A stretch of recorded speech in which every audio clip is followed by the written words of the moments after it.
Aroma ടിവിയുടെ എല്ലാ മാന്യ ശ്രോതാക്കൾക്കും വേഗം വരുന്ന കർത്താവായ യേശു ക്രിസ്തുവിന്റെ ധന്യതിരുനാമത്തിൽ വന്ദനത്തെയും സ്വാഗതത്തെയും അറിയിക്കുന്നു. അനുഗ്രഹീതവും മനോഹരമായ നല്ല നിമിഷങ്ങൾക്കായി നല്ല ദിവസത്തിനായി ഞാൻ കർത്താവിന് സ്തോത്രം ചെയ്യുന്നു. ഇന്ന് നമ്മൾ ക്ഷണം സ്വീകരിച്ച് നമ്മോടൊപ്പം ജോയിൻ ചെയ്തിരിക്കുന്ന കർത്താവിന്റെ വിലപ്പെട്ട ദാസൻ പാസ്റ്റർ TJ ജോയ് അവറുകളാണ്. വയനാട്ടിലെ ആദിവാസികളുടെ ഇടയിലെ കർത്താവിന്റെ മഹത്വമുള്ള ശുശ്രൂഷയുള്ള ബന്ധത്തിലായിരിക്കുന്ന ദൈവത്തിന്റെ ഒരുപാട് നല്ല ഓർമ്മകളും ജീവിതാനുഭവങ്ങളും തന്നെ ദൈവം വിളിച്ച് വേർതിരിച്ച തന്റെ ജീവിതത്തിലെ ദൈവീയ ഇടപെടലുകളും അരോമ TV പ്രേക്ഷകർക്ക് പങ്കുവയ്ക്കുന്നു. ഈ സാക്ഷ്യം പ്രിയപ്പെട്ടവർക്ക് ഒരു അനുഗ്രഹമായി തീരും. ആകിയാൽ നമുക്ക് അവർക്ക് ശ്രദ്ധയോടെ പ്രാർത്ഥന സ്കിപ്പ് ചെയ്യാതെ അവസാനം വരെ കാണുകയും കേൾക്കുകയും ചെയ്യാം. നമ്മുടെ പ്രിയപ്പെട്ടവർക്ക് സുഹൃത്തുക്കൾ കൂടി ഷെയർ ചെയ്ത് കൊടുക്കാം. ദൈവനാമം അതിലൂടെ മഹിമപ്പെടുക മുഖാന്തരമായി തീരുമല്ലോ. മാത്രമല്ല നിങ്ങളുടെ വിലയേറിയ അഭിപ്രായങ്ങളും നിർദ്ദേശങ്ങളും കമന്റ് ബോക്സിൽ രേഖപ്പെടുത്താൻ മറക്കരുത്. നിങ്ങൾക്കൊരു പ്രാർത്ഥനാ വിഷയമുണ്ട്, ഞങ്ങളുമായി പങ്കുവയ്ക്കാൻ നിങ്ങൾ ആഗ്രഹിക്കുന്നുവെങ്കിൽ സ്ക്രീനിൽ കാണുന്ന വാട്സപ്പ് നമ്പർ ഞങ്ങളെ അറിയിച്ചാൽ ഞങ്ങൾ നിങ്ങൾക്ക് വേണ്ടി പ്രാർത്ഥിക്കുന്നു. മാത്രമല്ല സാക്ഷ്യം പറഞ്ഞ പ്രിയപ്പെട്ടവരോടൊപ്പം എല്ലാ തിങ്കളാഴ്ചയും രാത്രി 8:30 മണി മുതൽ നടക്കുന്നതായ ഓൺലൈൻ പ്രാർത്ഥനാ കൂട്ടായ്മയിൽ നിങ്ങൾക്കും സംബന്ധിക്കാവുന്നതാണ്. ഇതുവരെ നിങ്ങൾ കാണാത്ത വീഡിയോകൾ ചാനൽ സന്ദർശിച്ചാൽ നിങ്ങൾക്ക് കാണുവാനും അത് നിങ്ങൾക്കൊരു അനുഗ്രഹമായി തീരുവാൻ ഇടയായിത്തീരും. ആകിയാൽ ചാനൽ നിങ്ങൾ സന്ദർശിക്കുക. aroma.tv.co.in എന്ന വെബ്സൈറ്റും നിങ്ങൾ സന്ദർശിക്കാവുന്നതാണ്. തുടർന്ന് നാം എല്ലാവരും ശ്രദ്ധയോടെ പ്രാർത്ഥനയോടെയായിരിക്കുമ്പോൾ കർത്താവിന്റെ വിലപ്പെട്ട ദാസൻ പാസ്റ്റർ TJ ജോയ് അവറുകളെ തികഞ്ഞ സ്നേഹത്തോടും ആദരവോടും കൂടി അരോമ TV പ്രേക്ഷകർക്ക് സമയം ചെലവഴിക്കുന്നതിനായിട്ട് ഞാൻ ക്ഷണിച്ചു. Praise the Lord. യേശു കർത്താവേ നമ്മെ അനുഗ്രഹിക്കട്ടെ. 1951 കോട്ടയം ചങ്ങനാശ്ശേരി ഭാഗത്താണ് ഞാൻ ജനിച്ചത്. അവിടുത്തെ അമ്മയുടെ വീട്ടുപേര് കുറുമ്പനാടം എന്നാണ്. ചെറുപ്രായങ്ങളൊക്കെ അവിടെ തന്നെ ആയിരുന്നു. അന്ന് കളരി പഠിക്കാൻ പോയ കാര്യവും അങ്ങനെയൊക്കെ ചെറിയ ഓർമ്മകളൊക്കെ മനസ്സിലുണ്ട്. അതിനുശേഷം ഞങ്ങളെ കുടിയേറി പാർത്തതാണ് നിലമ്പൂര്, മലപ്പുറം ജില്ലയിലെ ദീർഘവർഷങ്ങൾ അവിടെ താമസിപ്പാനിടയായി. അപ്പോൾ ഒരു വിഷയം പറ്റുക എന്താണെന്ന് ചോദിച്ചാൽ, ഞങ്ങള് ചാച്ചനും അമ്മയും 6 മക്കളുമാണ് ഞങ്ങള്. അതിൽ മൂത്ത മകനാണ് ഞാൻ. തുണ്ടത്തിൽ നിന്നാണ് വീട്ടുപേര്, തുണ്ടത്തിൽ. 6 മക്കളിൽ മൂത്തയാളാണ് ഞാൻ. എൻ്റെ ചാച്ചൻ ഫുള്ളായിട്ട് മദ്യപാനിയായിരുന്നു. മദ്യം കഴിച്ചിട്ട് 3 ആണും 3 പെണ്ണുമാണ്. ഞാൻ മൂത്തയാളാണ്. മദ്യം കഴിച്ചിട്ട് പലപ്പോഴും എന്നെ അമ്മേനെയും വീട്ടിൽ കിടത്തത്തില്ല. ഞങ്ങളെ വല്ല വാഴച്ചോട്ടിലോ അല്ലെങ്കിൽ വല്ല മരത്തിൻ്റെ ചുവട്ടിലോ ഒക്കെ അനേക രാത്രികൾ കിടന്നതായിട്ട് ഓർമ്മ എനിക്കുണ്ട്. അതിനു മുമ്പ് ഒരു സംഭവം കൂടെ ഒന്ന് ഓർക്കുകയാണ്. ചെറുപ്പത്തില് എൻ്റെ അമ്മ പറഞ്ഞുള്ള അറിവാണ്. എൻ്റെ ചാച്ചനും ചാച്ചൻ്റെ ചാച്ചന്മാർ അവരെല്ലാം വീട്ടില് ചാരായം ഉണ്ടാക്കുകയും കുടിക്കുകയൊക്കെ ചെയ്തുകൊണ്ടിരുന്ന കാലഘട്ടം ഉണ്ടായിരുന്നു. ആ സമയങ്ങളിൽ എൻ്റെ ചാച്ചൻ്റെ അപ്പൻ, എൻ്റെ അമ്മ പറഞ്ഞുള്ള അറിവാണ്, ചാച്ചൻ്റെ അപ്പൻ ചാരായം വെള്ളത്തിൽ വിരൽ മുക്കിയിട്ട് നേർപ്പിച്ചിട്ട് ഒരു കുഞ്ഞു തുള്ളിയുടെ ഒരു അംശം എൻ്റെ നാവിൽ വെച്ചിട്ട് പറഞ്ഞു, എൻ്റെ മോൻ വലിയൊരു കുടിയനായി തീരണമെന്ന് പറഞ്ഞു. അവരുടെ അറിവുകേടാണ്, പക്ഷേ നമുക്കറിയത്തില്ലല്ലോ. അങ്ങനെ ആ ഒരു പ്രവചനം, വല്യപ്പൻ്റെ പ്രവചനം അങ്ങനെ അവിടെ കിടക്കുകയായിരുന്നു.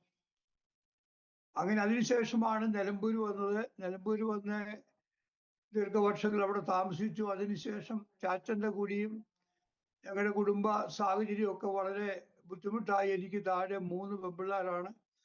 3 പെൺപിള്ളേരെയും കല്യാണം കഴിച്ചു വിടാൻ മാർഗമില്ലാതെ വന്നപ്പോൾ അവിടുന്ന് ഞങ്ങള് ഉള്ള സ്ഥലം വിറ്റ് വയനാട്ടിലെ പുൽപ്പള്ളി എന്ന് പറഞ്ഞ സ്ഥലത്ത് കുടിയേറി പാർത്തു.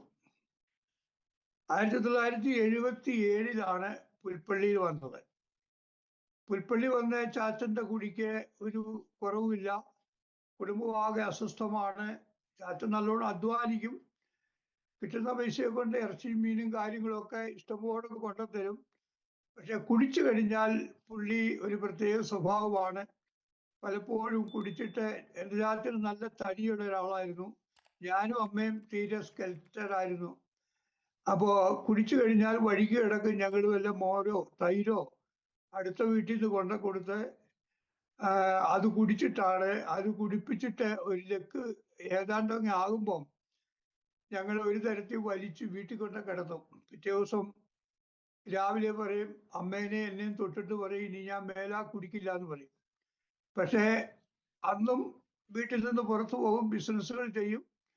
ഈ കാളക്കച്ചവടവും അതുപോലെ മറ്റു സ്ഥലക്കച്ചവടവും ഒക്കെ ചെയ്ത് കിട്ടുന്ന പൈസക്കൊക്കെ കുടിച്ചിട്ട് വരും. പക്ഷെ വീട്ടിൽ പട്ടിണിയൊന്നും ഇല്ലായിരുന്നു, ഉള്ള കാര്യം അങ്ങനെ തന്നെ പറയണമല്ലോ. അങ്ങനെ ദീർഘവർഷങ്ങൾ താമസിച്ചു. ആ താമസിച്ചതിന്റെ ഫലമായി എൻ്റെ ജീവിതത്തിൽ ആകെ അസ്വസ്ഥമായി.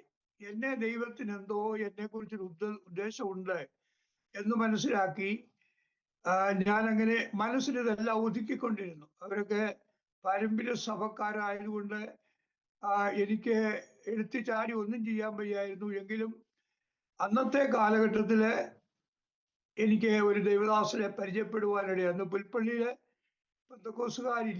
ഇല്ലെന്ന് തന്നെ പറയാം.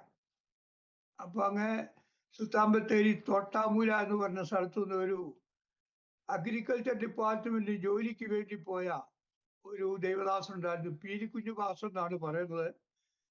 അദ്ദേഹം ജോലിക്ക് വേണ്ടി പോയി സുൽത്താൻ ബത്തേരി ബസ് സ്റ്റാൻഡില് വന്ന് തന്റെ റെക്കോർഡുകളൊക്കെ വലിച്ചെറിഞ്ഞു.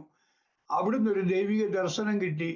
അങ്ങനെ അദ്ദേഹം പുൽപ്പള്ളി വന്ന് സ്റ്റാർട്ട് ചെയ്ത സമയത്താണ് ഞങ്ങളുടെ വീടുകളൊക്കെ ഇങ്ങനെ സന്ദർശിച്ചുകൊണ്ടിരുന്നപ്പോ എനിക്ക് ഭയങ്കര സംശയമായിരുന്നു. കാരണം ഞാൻ കത്തോലിക്ക പള്ളിയില് ഒരു നല്ല സ്ഥാനം, എനിക്ക് കൈക്കാരന്റെ അല്ലെങ്കിൽ കമ്മിറ്റിക്കാരന്റെ റോള്, കുശ്നിക്കാരൻ, അതുപോലെ തന്നെ അൽത്താര ബാലൻ, ഇങ്ങനെയൊക്കെ നിന്നൊരു കാലഘട്ടം ഉണ്ടായിരുന്നു. അപ്പം ഈ സത്യം എന്താന്ന് അറിയത്തില്ല. ഈ രവിദാസം വന്ന് പലപ്പോഴും എന്നോട് ഇങ്ങനെ പറയും, സത്യം ഇതാണ്, തിരുവചനം അനുസരിച്ച് നമ്മൾ ജീവിക്കണം, അല്ലെങ്കിൽ നമ്മുടെ ജീവിതമാകെ തകരാറിലാകും, ചാച്ചന്റെ കുടിയൊക്കെ മാറിക്കോളും, ദൈവത്തെ സ്നേഹിച്ച് ദൈവത്തിൻ്റെ അടുത്ത് വരണമെന്ന് പറഞ്ഞു.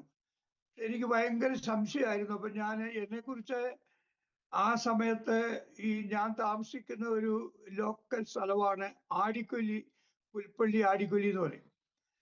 ആ ദേശത്തെ എന്നെ സംശയ ജോയി എന്നാണ് വിളിക്കുന്നത്. കാരണം എനിക്ക് എൻ്റെ മനസ്സിൽ സംശയം ഉണ്ടെങ്കിൽ എനിക്ക് അത് പൂർത്തീകരിക്കാതിരിക്കാൻ പറ്റുകയില്ല. അങ്ങനെ ദൈവവചനം കേട്ടു. ആ സമയത്ത് ആടിക്കൊല്ലിയിൽ ഞങ്ങള് ഒരു 20 പേര് കൂടി ഒരു റൂം വാടകയ്ക്ക് എടുത്ത് ആഴ്ചയിൽ 2 ദിവസം വന്ന് അദ്ദേഹം ദൈവവചനം ഞങ്ങളെ പഠിപ്പിച്ചപ്പോ നമ്മുടെ RC ബാക്ക്ഗ്രൗണ്ടിലുള്ള ബൈബിളും നമ്മുടെ ബൈബിളുമായിട്ട് വ്യത്യാസമുണ്ടെന്ന് എനിക്കങ്ങ് തോന്നി, എൻ്റെ മനസ്സിലങ്ങ് തോന്നി. ഞാൻ പറഞ്ഞു, ഞങ്ങളുടെ ബൈബിളിൽ അങ്ങനെയാണ്, അതുകൊണ്ട് പാസ് പറയുന്നത് ശരിയല്ല എന്നൊക്കെ പറഞ്ഞു. അദ്ദേഹം പറഞ്ഞു, അങ്ങനെയെങ്കിൽ നിങ്ങളുടെ ബൈബിൾ എടുത്തോണ്ട് വാ, നമുക്ക് നോക്കാം. അങ്ങനെ നോക്കി വചനം പഠിച്ചപ്പോ സത്യം മനസ്സിലായപ്പോ അതിന് ഊവെന്ന് പറയാതെ എനിക്ക് പറ്റുള്ളൂ. പക്ഷെ എൻ്റെ കൂടെയുള്ള പലരും പിന്മാറിപ്പോകാൻ കാരണം അവർ നിന്നതായ മതത്തിന്റെ അവസ്ഥ. അവർക്ക് ഈ കുടുംബത്തിൽ അത്രയും വിഷയങ്ങളൊന്നുമില്ല. എന്നെ സംബന്ധിച്ച് വളരെ സീരിയസ് ആയ ഒരു വിഷയത്തിൽ തന്നെ ഞാൻ ആയിരിക്കുന്നത്. എൻ്റെ കുടുംബത്തിൽ സമാധാനമില്ല, ആകെ അസ്വസ്ഥ. ഈ സമയത്താണ് ബൈബിൾ ഇങ്ങനെ പഠിച്ചുകൊണ്ടിരിക്കുന്ന കാലഘട്ടത്തിലാണ് എൻ്റെ 3 പെങ്ങന്മാരെ 3 വർഷം കൊണ്ട് വിവാഹം കഴിച്ച് അയച്ചു. അവരൊക്കെ പുൽപ്പള്ളി ദേശത്ത് തന്നെ ഇപ്പോഴും ഉണ്ട്. ഞാനും വിവാഹം കഴിക്കാമെന്ന് വിചാരിച്ച് 28 വയസ്സായപ്പോഴാണ് വയനാട് ജില്ലയിൽ തന്നെ വൈത്തിരി എന്ന് പറഞ്ഞ സ്ഥലത്ത് ഒരു പെൺകുട്ടി ഉണ്ടെന്ന് പറഞ്ഞു. അങ്ങനെ കണ്ടു കേട്ട് ഞങ്ങളുടെ കല്യാണം നടന്നു. അതായത് 1980 കല്യാണം നടക്കുന്നത്. ആ കല്യാണം നടന്നിട്ട് വീട്ടിൽ വന്നിട്ടും ഒരു സമാധാനമില്ല. കാരണം അമ്മയുടെയും 3 സഹോദരിമാരുടെ ഉപദേശം കേട്ട് എൻ്റെ ഭാര്യനെ ഒത്തിരി തല്ലിയിട്ടുണ്ട്. ആ സമയത്ത് എനിക്ക് 2 മക്കളുണ്ടായി. മൂത്ത മകൻ ഷോജി എന്ന് പറയും. അവനെ ഞാൻ കണ്ടമാനം ഉപദ്രവിച്ചു. എൻ്റെ പെരുത്ത കൈകൊണ്ട് ആ കുഞ്ഞിനെ കണ്ടമാനം തല്ലാനിടയായി. അങ്ങനെ തല്ലി ഒരിക്കല് ചെവിയെ പിടിച്ച് ഞെരടി കൊച്ചിൻ്റെ ചെവിയെ കൂടി ചോര വരെ വന്നു. എന്നിട്ടും എൻ്റെ ആ ദുഷ്ടചിന്ത മാറിയില്ല. അങ്ങനെ ഇരിക്കുന്ന സന്ദർഭത്തില് ഞാന് വിശ്വാസ ജീവിതത്തിലേക്ക് വരാൻ തുടങ്ങിയപ്പോൾ എൻ്റെ ഭാര്യ നല്ലവണ്ണം പ്രാർത്ഥിക്കുമായിരുന്നു. ഞങ്ങളുടെ കുടുംബത്തിന്റെ അവസ്ഥയ്ക്ക് ഒരു മാറ്റം വരുത്തണമേ കർത്താവേ എന്നും പറഞ്ഞ് അന്നത്തെ സാഹചര്യത്തിലുള്ള ആ പാരമ്പര്യ സഭയിൽ വെച്ച് ഉള്ള വിശ്വാസത്തിൽ പ്രാർത്ഥിച്ചു. ആ പ്രാർത്ഥന എന്തായാലും എനിക്ക് ഫലിപ്പാനിടയായി. അപ്പൊ ഭാര്യയും തല്ലി. അന്ന് എൻ്റെ മോന് 12 വയസ്സുണ്ട്. ആ കുഞ്ഞിനെ ഞാൻ തല്ലി കണ്ടമാനം ഉപദ്രവിച്ചു. എനിക്കൊരു മനസ്സമാധാനമില്ല. ജോലിക്കൊക്കെ കടന്നു പോകും. ഞാൻ ഈ പ്ലാസ്റ്റിക് മെടച്ചിലോ പെയിന്റിങ്ങിനോ ഒക്കെ ആ കാലഘട്ടത്തിൽ പോയിക്കൊണ്ടിരുന്നതാണ്. ആ സമയത്ത് ഒരു സമാധാനമില്ല. വൈകുന്നേരം വീട്ടിലേക്ക് വരാൻ പറ്റുന്നില്ല. അത്രമേൽ ഒരു ദുഃഖകരമായ അനുഭവമാണ്. എങ്ങനെങ്കിലും കടത്തിണ്ണയിലൊക്കെ ഇരുന്ന് സമയം കളയും. അവിടെ കടകളൊക്കെ ഉണ്ട്. അവിടെ ഇരുന്നിട്ട് മറ്റുള്ളവരെ കുറ്റം പറഞ്ഞ് വൈകുന്നേരം പോയി അല്പം വെള്ളമൊക്കെ കുടിച്ചിട്ട് അങ്ങനെ കറങ്ങി അടിച്ചു വരും. അപ്പൊ പണ്ട് എൻ്റെ വല്യപ്പൻ പറഞ്ഞ പ്രവചനം എന്നിൽ പൂർത്തീകരിച്ചത് അന്നായിരുന്നു. ഞാനും ഒരു മദ്യപാനത്തിന് അടിമയായി തീർന്നു. കഞ്ചാവ് വലിക്കാൻ തുടങ്ങി. അങ്ങനെ കുടുംബത്തിൽ ഒന്നുകൂടെ വിഷയങ്ങൾ കടന്നു വന്നു. അങ്ങനെ പ്രതിസന്ധിയിലായ ജീവിത സാഹചര്യത്തില് എനിക്ക് ഇതിനകത്തുനിന്ന് രക്ഷപ്പെടണം ഉള്ളിന്റെ ഉള്ളറകളിൽ ഇങ്ങനെ ഈ പരിശുദ്ധാത്മാവ് ഉണ്ടെന്നോ അല്ലെങ്കിൽ മറ്റു കാര്യങ്ങളൊന്നും നമുക്ക് അറിയത്തില്ലല്ലോ. ഉള്ളിന്റെ ഉള്ളറകളിൽ എനിക്ക് ഇതിനകത്ത് രക്ഷപ്പെടണം, ഞാൻ വലിയൊരു അപകടത്തിലാണ് എന്നൊരു ഉത്ബോധം എൻ്റെ മനസ്സിലുണ്ടായിരുന്നു. പക്ഷെ എനിക്ക് ഒന്നും വയ്യാത്തൊരു സാഹചര്യം. ഭാര്യയുണ്ട്. ആ സമയത്ത് ഇളയ മകളുണ്ടായിരുന്നു. 2 മക്കളുണ്ട്. കുടുംബ ബന്ധങ്ങളൊക്കെ ഇതായി. അപ്പൊ ഞാൻ ഈ സമയത്ത് ഈ ബൈബിൾ പഠിക്കാൻ പോയപ്പോ വീട്ടുകാരറിഞ്ഞു, നാട്ടുകാരറിഞ്ഞു. പള്ളിയില് എനിക്ക് അരമന കോടതിയിൽ നിന്ന് കത്തൊക്കെ വന്നു. അരമന കോടതി വന്ന് മാപ്പ് ചോദിക്കണം, ഇങ്ങനെ ബൈബിൾ പഠിക്കാൻ പാടില്ല, ബൈബിളൊക്കെ അച്ഛന്മാർക്കുള്ളതാണ്, അൽമായർക്ക് അത് വിധിച്ചിട്ടില്ല എന്നൊക്കെ പറഞ്ഞു. അപ്പൊ ഞാൻ അടുത്ത 1-2 പ്രായമുള്ള മാതാപിതാക്കളുണ്ടായിരുന്നു. അവരുടെയൊക്കെ വീട്ടിലെ ഈ പ്ലാസ്റ്റിക് കെട്ടാനും പെയിന്റ് അടിക്കാനൊക്കെ പോകുമ്പോൾ അവരോട് കിട്ടുന്ന സമയം ഈ പഠിച്ച കാര്യങ്ങളൊക്കെ അവരോട് ഇങ്ങനെ പറഞ്ഞു. അപ്പൊ അവര് പറഞ്ഞു, നമ്മുടെ പരിപാവനമായ ഒരു സഭയാണ്, അത് വിട്ട് നീ പോകാൻ പാടില്ല എന്ന് പറഞ്ഞ് എന്നെ ഒത്തിരി വഴക്ക് പറയുകയൊക്കെ ചെയ്തു. ഇത് എങ്ങനെയൊക്കെയോ വീട്ടിലറിഞ്ഞ്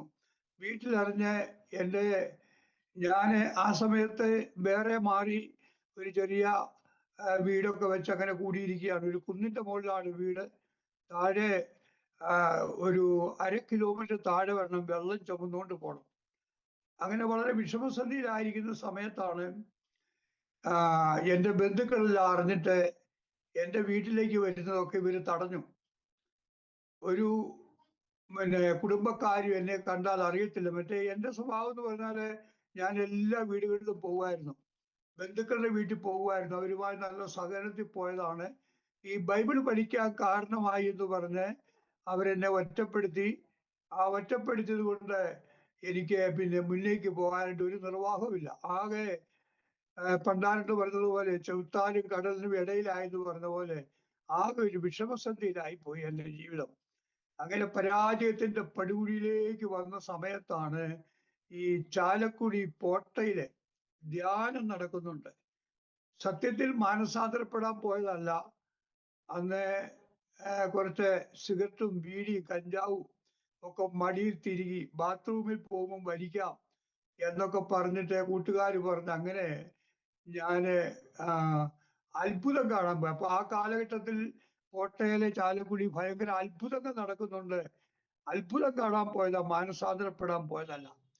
അവിടെ പോയി ദൈവകൃപയാല് ദൈവത്തിന് എന്നെ പദ്ധതി ഉണ്ടായിരുന്നു. ഈ സമയത്ത് എൻ്റെ ഭാര്യയും ഞാനും ഇരുന്ന് പെന്തക്കോസ്ത് അനുഭവത്തിലേക്ക് പോയില്ല. ഭാര്യയും ഞാനിരുന്ന് പ്രാർത്ഥിച്ചപ്പോൾ യിരെമ്യാ പ്രവചനം 1:10 പരിശുദ്ധാത്മാവ് ഞങ്ങളോട് ഇടപെട്ടത്.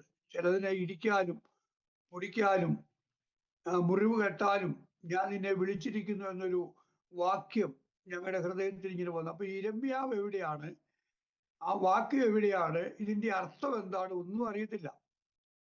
എന്തായാലും കൊള്ളാം, അങ്ങനെ പോട്ടയിൽ പോകാനിടയായി. അവിടെ പോയി 3 ദിവസം 5 ദിവസത്തെ ധ്യാനമാണ്. 3-ാമത്തെ ദിവസം അന്ന് ഒരു ചെറിയ കെട്ടിടം, ഓലഷെഡാണ്. ഓലഷെഡിന്റെ സൈഡുകളില് ഈ മൈക്ക് ഇങ്ങനെ വെച്ചിട്ടുണ്ട്. അതിനകത്തൂടെ ഈ അവിടെ ശുശ്രൂഷിക്കുന്ന അച്ഛൻ വിളിച്ചു പറഞ്ഞു, പാപബോധം വരുത്തുക എന്നുള്ളൊരു ദിവസമുണ്ട്. അതായത് ബുധനാഴ്ച ദിവസമായിരുന്നു. ആ ബുധനാഴ്ച ദിവസം എല്ലാവരും കണ്ണടയ്ക്കാൻ പറഞ്ഞു. കണ്ണടച്ചപ്പോ മൈക്കിൽ കൂടി ഇങ്ങനെ പറയാ, നീ അമ്മയുടെ ഗർഭപാത്രത്തിൽ ഉരുവായി, നിനക്ക് 1 വയസ്സായി 2 വയസ്സായി, നീ കളരി പോയി, അങ്ങനെ പിള്ളേരുമായിട്ട് വഴക്കുണ്ടാക്കി, പെൻസിൽ മോഷ്ടിച്ചു, ഒരാളെ ഉപദ്രവിച്ചു, ഇങ്ങനെ പല കാര്യങ്ങൾ, പാപബോധം വരുത്തുക. അപ്പൊ ഞാനിങ്ങനെ അതൊരു 100 വയസ്സ് വരെ അച്ഛൻ ഇങ്ങനെ പറഞ്ഞുകൊണ്ടിരിക്കുന്നു. അപ്പോഴാണ് എനിക്ക് മനസ്സിലായി ഞാനൊരു മഹാപാപിയാണല്ലോ. എനിക്ക് പിന്നെ അവിടെ ഇരിക്കപ്പുറതയില്ല. എങ്ങനെങ്കിലും വീട്ടിൽ വന്ന് എൻ്റെ ഭാര്യയോട് ക്ഷമ ചോദിക്കണം, 12 വയസ്സുള്ള എൻ്റെ കുഞ്ഞിനോട് ക്ഷമ ചോദിക്കണം. മനസ്സിൽ ഭയങ്കര ഭാരമായിരുന്നു. അത് മാത്രമല്ല, എൻ്റെ ബാക്ക്ഗ്രൗണ്ട് വളരെ വിഷമസന്ധിയിലായിരുന്നു. ആ സമയത്ത് ചീട്ട് കളിക്കാനും ക്ലബ്ബുകളിലെ ഈ ഭാഗത്തുള്ള എല്ലാ ക്ലബ്ബുകളിലും ഞാൻ പോവും, എൻ്റെ അംഗത്വം അവിടെ ഉണ്ടാകും. ചീട്ടുകളിലൊക്കെ എനിക്ക് ഭയങ്കര ബുദ്ധിയായിരുന്നു. എന്താണെന്ന് എനിക്ക് അറിയത്തില്ല, എന്നാലും ദൈവത്തിന്റെ പദ്ധതിയായിരുന്നു എന്ന് ഞാൻ മനസ്സിലാക്കുന്നു. ആ സമയത്ത് പൊട്ടയിൽ നിന്ന് ഒരു തരത്തിൽ തിരിച്ച് വീട്ടിൽ വന്നു. വീട്ടിൽ വന്ന ശേഷം ഭാര്യനെ കെട്ടിപ്പിടിച്ച് ക്ഷമ ചോദിച്ചു. 12 വയസ്സുള്ള കുഞ്ഞിനോട് ക്ഷമ ചോദിച്ചു. ഇനി ഡാഡി അങ്ങനെ ചെയ്യത്തില്ല എന്നും പറഞ്ഞ് ഉറപ്പ് കൊടുത്തു. അന്ന് മുതലേ ഏതാണ്ട് 1990 ഞാന് കർത്താവുമായി ഒരു ബന്ധം സ്ഥാപിക്കാനിടയായി. അന്ന് എനിക്ക് സിനിമാ ഭ്രാന്ത് കണ്ടമാനം ഉണ്ടായിരുന്നു. സിനിമ കാണാൻ വേണ്ടി ഇങ്ങനെ പോകും. ആ പോകുന്ന സന്ദർഭത്തില് ബൈബിള്, ഈ ഒരു ന്യൂ ടെസ്റ്റ്മെന്റ് ബൈബിൾ ഇങ്ങനെ ഷർട്ടിന്റെ അടിയിൽ ഇങ്ങനെ മുണ്ട ഉടുത്തിരിക്കുന്നതിന്റെ ഇങ്ങനെ തിരികെ വെച്ചിട്ട്, എന്നിട്ട് എവിടെ പോവാന്ന് ആൾക്കാർ ചോദിക്കുമ്പോൾ ന്യൂൺ ഷോ കാണാൻ പോവാന്ന് പറഞ്ഞിട്ട് അങ്ങനെ പോകും. പക്ഷെ ആ പോക്ക് നേരെ പുൽപ്പള്ളിയിലെ ഒരു സ്വന്തം ഈ ചർച്ച് തുടങ്ങിയ സമയത്ത് 5-6 പേരേ ഉള്ളൂ. പാസ്റ്റർ എനിക്ക് ഭയങ്കര ഇഷ്ടമായി. അദ്ദേഹത്തിന്റെ മുഖത്ത് എന്തോ ഒരു പ്രകാശം ഇങ്ങനെ എപ്പോഴും കാണും. അദ്ദേഹം മുഖാന്തരം ഒരുപാട് കുടുംബങ്ങൾ ഈ പുൽപ്പള്ളി ദേശത്ത് രക്ഷിക്കപ്പെട്ടു. എൻ്റെ ഭാര്യയുടെ വീട്ടുകാരൊക്കെ രക്ഷിക്കപ്പെട്ടു. അദ്ദേഹത്തിന് ഒരു വശീകരണ ശക്തി ഉണ്ടെന്നാണ് എൻ്റെ അനിയനും ഒക്കെ പറഞ്ഞത്. അപ്പൊ എന്തായാലും ഞാന് ആ സമയത്ത് ഈ വിഷമസന്ധിയിൽ നിന്ന് എനിക്കിങ്ങനെ ഒരു സമാധാനം കിട്ടിയപ്പോൾ പള്ളിയിൽ പോയി, ആരാധനാലയത്തിൽ പോയി, കണ്ണടയ്ക്കാവുന്ന കൊണ്ട് പറ്റിയല്ല, അവിടുത്തെ സംഭവങ്ങളൊക്കെ കണ്ടുകൊണ്ടിരുന്നു. പലരും ഇങ്ങനെ അന്യഭാഷയിൽ ആരാധിക്കുന്നു. അപ്പോഴത്തേനും സഭ ഇങ്ങനെ വർദ്ധിച്ചു വന്നു. വർഷങ്ങൾ അങ്ങനെ പോവാ. അപ്പോ ഇവർക്ക് ആരാധിക്കുന്ന കാണുമ്പോൾ എനിക്ക് ഭയങ്കര കൊതിയ, ഇത് എന്താ സംഭവം, ഒരു പിടിയില്ല. കുറച്ച് നാളുകൾ കഴിഞ്ഞപ്പോൾ ഞാൻ എൻ്റെ വീട്ടിലിങ്ങനെ ഇരിക്കുമ്പോ ഈ പാസും വേറെ ഒരു ദേവദാസനും അവിടെ കടന്നു വന്നിട്ടുണ്ട്. പറഞ്ഞു സ്നാനപ്പെടണമെന്ന് പറഞ്ഞു. ഞാൻ പറഞ്ഞു ഞാൻ സ്നാനപ്പെട്ടതാ, മാമോദീസ മുങ്ങിയതാ, ഇനി ഒരു സ്നാനത്തിന്റെ ആവശ്യമില്ല എന്ന് പറഞ്ഞു. അങ്ങനെ 1992 ഒരു ഫെബ്രുവരി മാസം 9-ാം തീയതി രാത്രി കിടന്നുറങ്ങിയിട്ട് എനിക്ക് ഉറക്കം വരുന്നില്ല. എല്ലാം മനസ്സാകെ അസ്വസ്ഥമായി. എന്ത് ചെയ്യണം? സ്നാനപ്പെടാൻ പറയുന്നുണ്ട്. എന്താണ് ഈ സ്നാനം? ഞാൻ മാമോദീസ മുങ്ങിയതാണല്ലോ. അങ്ങനെ വളരെ ഒരു പ്രത്യേക ഒരു സിറ്റുവേഷനിലേക്ക് എനിക്ക് എന്താ ചെയ്യേണ്ടതെന്ന് അറിയില്ല. എങ്ങോട്ട് പോകണം, എവിടെ തിരിയണം, ഒരു വിഷയമില്ല. അങ്ങനെ ആകെ ഒരു പ്രതിസന്ധി ഇരിക്കുമ്പോ ഒരു ദിവസം ഞാൻ പുൽപ്പള്ളി വന്നിട്ട് പാസ്വേഡ് പറഞ്ഞു. അന്ന് രാത്രി ഞാൻ കിടന്നുറങ്ങി. രാത്രി 9 മണിയായപ്പം 9 മണി മുതൽ 1 മണി വരെ എനിക്ക് ഉറക്കം വന്നില്ല. അപ്പൊ എന്റെ മനസ്സിൽ ഇങ്ങനെ പറഞ്ഞു സ്നാനപ്പെടണം. അപ്പൊ ഞാൻ പറഞ്ഞു ഞാൻ സ്നാനപ്പെട്ടതാ, മാമോദീസ മുങ്ങിയതാ, ഇനിയൊരു സ്നാനം വേണ്ട, എനിക്ക് നാട്ടുകാട് പിന്നെ അടക്കിടാൻ വയ്യ, പച്ചവെള്ളത്തിൽ കലക്കവെള്ളത്തിൽ പോയി മുങ്ങണം. അപ്പൊ ആ കാലഘട്ടത്തിലൊക്കെ പെന്തക്കോസ്തിലേക്ക് ഒത്തിരി ആൾക്കാർ വന്നുകൊണ്ടിരുന്ന സമയമായതുകൊണ്ട് പലരും പറഞ്ഞു മീനെ കാണുന്നതും വരെ മുക്കി പിടിക്കും എന്നൊക്കെ പറഞ്ഞ് ഭീഷണിപ്പെടുത്തി. എന്തായാലും ഞാന് പുൽപ്പള്ളി വന്നിട്ട് ദേവദാസനോട് പറഞ്ഞു, പാസ്റ്റർ എനിക്കൊന്ന് സ്നാനപ്പെടണമെന്ന് പറഞ്ഞു. അപ്പൊ പാസ്റ്ററുടെ വൈഫ്, ഒരു പാവപ്പെട്ട വീടാണ്, വൈഫ് ഈ തയ്യൽ മെഷീൻ ഉണ്ട്, അവര് തയ്ച്ചുകൊണ്ടിരിക്കുന്നത്. അപ്പൊ അതിന്റെ വൈകുന്നേരം അടച്ചുറപ്പില്ലാത്ത ഒരു ഹോളായതുകൊണ്ട് ഈ മെഷീന്റെ ഹെഡ് എടുത്തുകൊണ്ട് അകത്ത് കൊണ്ട് വെക്കാൻ വേണ്ടി പോയപ്പോൾ മുണ്ടിന്റെ സൈഡ് തട്ടി ഈ ഹെഡ് പാസ്റ്ററുടെ കാലേ വീണ് കാലങ്ങ് ആകെ നീര് വെച്ചിരിക്കുക. അപ്പൊ എന്നോട് പറഞ്ഞു നമുക്ക് ഒരാഴ്ച കഴിഞ്ഞിട്ട് സ്നാനപ്പെടാം, കാലിനൊന്ന് സൗഖ്യമായിക്കോട്ടെ എന്ന് പറഞ്ഞു. എന്റെ മനസ്സിൽ ഭയങ്കര ഇതായിപ്പോയി. ഞാൻ പറഞ്ഞു പാസ്റ്ററെ, ഇന്ന് ഞാൻ മരിച്ച് നരകത്തിൽ പോയാൽ പാസ്റ്ററായിരിക്കും ഉത്തരവാദി, അതുകൊണ്ട് എനിക്ക് സ്നാനപ്പെട്ടേ പറ്റുള്ളൂ. അങ്ങനെ ഇതിനിടയ്ക്കെന്ന് പറഞ്ഞാൽ ഞാൻ ഈ ബൈബിൾ ക്ലാസ്സിനൊക്കെ പോവും. അവിടെ ഇവിടെയൊക്കെ പോകും, കാര്യങ്ങളൊക്കെ മനസ്സിലാക്കി ഇങ്ങനെ ചെയ്യും. ഞാൻ എല്ലാത്തിനും എൻ്റെ ഒരു സ്വഭാവമാണ്, ആരെവിടെ എന്ത് പ്രസംഗിച്ചാലും നോട്ട് കുറിച്ച് വെക്കും. അപ്പൊ ഈ നോട്ട് കുറിക്കുന്ന എൻ്റെ ഭാര്യ അറിയാതെ ഈ ബുക്കൊക്കെ എടുത്ത് പുള്ളിക്കാരത്തി വായിച്ചു. അങ്ങനെ സത്യമൊക്കെ ഏകദേശമൊക്കെ മനസ്സിലായി. അപ്പൊ ഒരിക്കലേ ഞാൻ സ്നാനപ്പെടാൻ തീരുമാനിച്ചു, ഒരു ഡ്രസ്സും എടുത്ത് അങ്ങനെ അന്ന് ആടിക്കൊല്ലി എന്ന് പറഞ്ഞ സ്ഥലത്തു നിന്ന് പുൽപ്പള്ളിക്ക് വാഹനങ്ങളൊന്നുമില്ല. വല്ലപ്പോഴും ഒരു ജീപ്പ് വരും, ആ ജീപ്പ് കയറിയാണ് പോകുന്നത്. അപ്പൊ ഞാന് ആ ജീപ്പിൽ കയറി പോകാൻ വേണ്ടി ഇങ്ങനെ ഇരിക്കുമ്പോഴത്തെ എൻ്റെ ഭാര്യയും എൻ്റെ കൂടെ വന്നിട്ട് പറഞ്ഞു, അപ്പൊ ഞാനോന്ന് ചോദിച്ചു. ഞാൻ പറഞ്ഞു, അത് നിന്റെ ഇഷ്ടമുള്ള ഞാൻ പറഞ്ഞു, ഞാൻ ഈ പുസ്തകമൊക്കെ വായിക്കുന്നുണ്ട്, ഞാനും വരിക, നിങ്ങളുടെ കൂടെ സ്നാനപ്പെടണമെന്ന് പറഞ്ഞു. അങ്ങനെ ഒരു മഹാഭാഗ്യം കിട്ടി. അങ്ങനെ ഈ ജീപ്പേ ഞാൻ കയറിയപ്പോ അന്നത്തെ ആ പള്ളിയിലെ വികാരിയച്ഛൻ എന്നോട് ചോദിച്ചു, എവിടെ പോവാന്ന് ചോദിച്ചു. എൻ്റെ മനസ്സിൽ പെട്ടെന്ന് തോന്നി ഞാൻ ക്രിസ്ത്യാനിയാകാൻ പോവാന്ന് പറഞ്ഞു. അച്ഛൻ ഇങ്ങനെ ആകെ വണ്ടറടിച്ച് അവിടെ ഇരിപ്പുണ്ട് ജീപ്പിനകത്ത്, ക്രിസ്ത്യാനിയാകാൻ പോകുന്നു. പുള്ളിക്കാരത് മനസ്സിലായില്ല. അതിനുശേഷം ഞാൻ ഇവിടെ വന്നു. ഇവിടെ വന്ന് പുൽപ്പള്ളി വന്ന് ഞാനും എൻ്റെ ഭാര്യയും കൂടെ, ഇവിടെ കേരളത്തിൽ കിഴക്കോട്ടൊഴുകുന്ന 3 പുഴയിൽ ഒന്നാണ് കബനി തീരം, കബനി പുഴ. ഭയങ്കര കലക്കമുള്ള. അപ്പൊ അതിനകത്ത് ഈ പാവം കാല് വയ്യാതെ അദ്ദേഹവും ഭാര്യയും കുറച്ച് പേരുണ്ടായിരുന്നു. ഞങ്ങൾ വന്ന് സ്നാനപ്പെട്ടു. സ്നാനപ്പെട്ട ശേഷം എൻ്റെ മനസ്സിൽ എനിക്കറിയത്തില്ല എന്തൊന്നില്ലാത്ത സന്തോഷം. എനിക്കറിയത്തില്ല ഇതുപോലൊക്കെ ഒരു സന്തോഷം എൻ്റെ ജീവിതത്തിൽ വന്നിട്ടില്ല. അത്രമേൽ സന്തോഷം. എനിക്ക് എല്ലാത്തിനോടും തെറ്റായ വഴിക്ക് പോകുന്നതിനോട് വെറുപ്പ് തോന്നി, മദ്യത്തോട് വെറുപ്പ് തോന്നി, പുകവലിയോട് വെറുപ്പ് തോന്നി. ഈ ചീട്ടുകളിയൊക്കെ ഉണ്ടായിരുന്നുകൊണ്ട് ഒരുപാട് പേരോട് ഇങ്ങനെ പ്രശ്നങ്ങൾ ഉണ്ടായിരുന്നു. ഞാൻ രാവിലെ ഞങ്ങള് ഈ ഒരു പശുവിനെ മേടിച്ച് ആ പശുവിന്റെ പാല് കൊണ്ടൊക്കെയാണ് ഞങ്ങൾ ഉപജീവനം കഴിച്ചുകൊണ്ടിരുന്നത്. അപ്പൊ അവിടുന്ന് ഈ പാല് അളക്കാൻ വേണ്ടി പോകുമ്പോൾ ഞാൻ ഈ കണക്കൊക്കെ ഇച്ചിരി നല്ലോണം ഇരുന്ന ഒരാളായതുകൊണ്ട് 10-35 പേര് പാലളക്കുന്നവരുണ്ട്. ആ കൂട്ടത്തില് എന്നെ കണക്കെഴുതാൻ വേണ്ടി അവിടെ ആക്കി. അപ്പൊ ഞാൻ വെളുപ്പിന് ഒരു 4:45 അവിടെ ചെല്ലും, ഫസ്റ്റിലെ പാലളക്കും, എന്നിട്ട് ബാക്കിയുള്ളവരുടെ കണക്കെഴുതും. കണക്കെഴുതുമ്പോൾ എനിക്ക് ആ സമയത്ത് കുറെ പുസ്തകങ്ങൾ കിട്ടി, ചെറിയ പുസ്തകങ്ങൾ. അപ്പൊ ഞാൻ രാവിലെ ഇതുകൊണ്ട് ഈ പാലളന്ന് കഴിഞ്ഞ് കണക്കെഴുതി കഴിയുമ്പോൾ എല്ലാവർക്കും ഓരോ പുസ്തകം കൊടുക്കും, ഒന്നുകൊണ്ട് വായിച്ചു നോക്കാൻ പറഞ്ഞു. അപ്പൊ ആ തൊട്ടടുത്ത് കന്യാസ്ത്രീ മഠമുണ്ട്, അവിടുന്ന് 2-3 സഹോദരിമാര് ഈ പാലളക്കാൻ വരുന്നുണ്ട്. അപ്പൊ ഞാൻ ഇവരോട് അന്നത്തെ തീഷ്ണത അങ്ങ് പറഞ്ഞു, ബൈബിളിൽ ഇതുപോലൊക്കെ ഒരു വാക്യം ഉണ്ടല്ലോ, വെള്ളയടിച്ച കുഴിമാടമേന്ന്. അതുകൊണ്ട് നിങ്ങൾ ഈ വെള്ളവസ്ത്രം എടുത്ത് ഇങ്ങനെ നടക്കുന്നതിനോട് ബൈബിൾ സമ്മതിക്കുന്നില്ല എന്നൊക്കെ. നമുക്ക് അറിയില്ലല്ലോ, ആ വിധത്തിൽ അങ്ങനെയായിരുന്നു. അങ്ങനെ ഒരു തരത്തില് ദൈവകൃപയാ സ്നാനപ്പെട്ടു.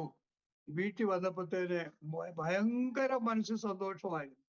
എൻ്റെ ചാച്ചൻ എന്നെ വെറുത്തു. എല്ലാ ദിവസവും എൻ്റെ ചാച്ചനും അമ്മയും മരിച്ചുപോയി. എൻ്റെ ചാച്ചന് എല്ലാ ദിവസവും ഞാന് വീട്ടിൽ വന്ന് ഒരു ഗ്ലാസ് കട്ടൻ കാപ്പി കുടിക്കണം, 1-ാം തീയതി കയറണം.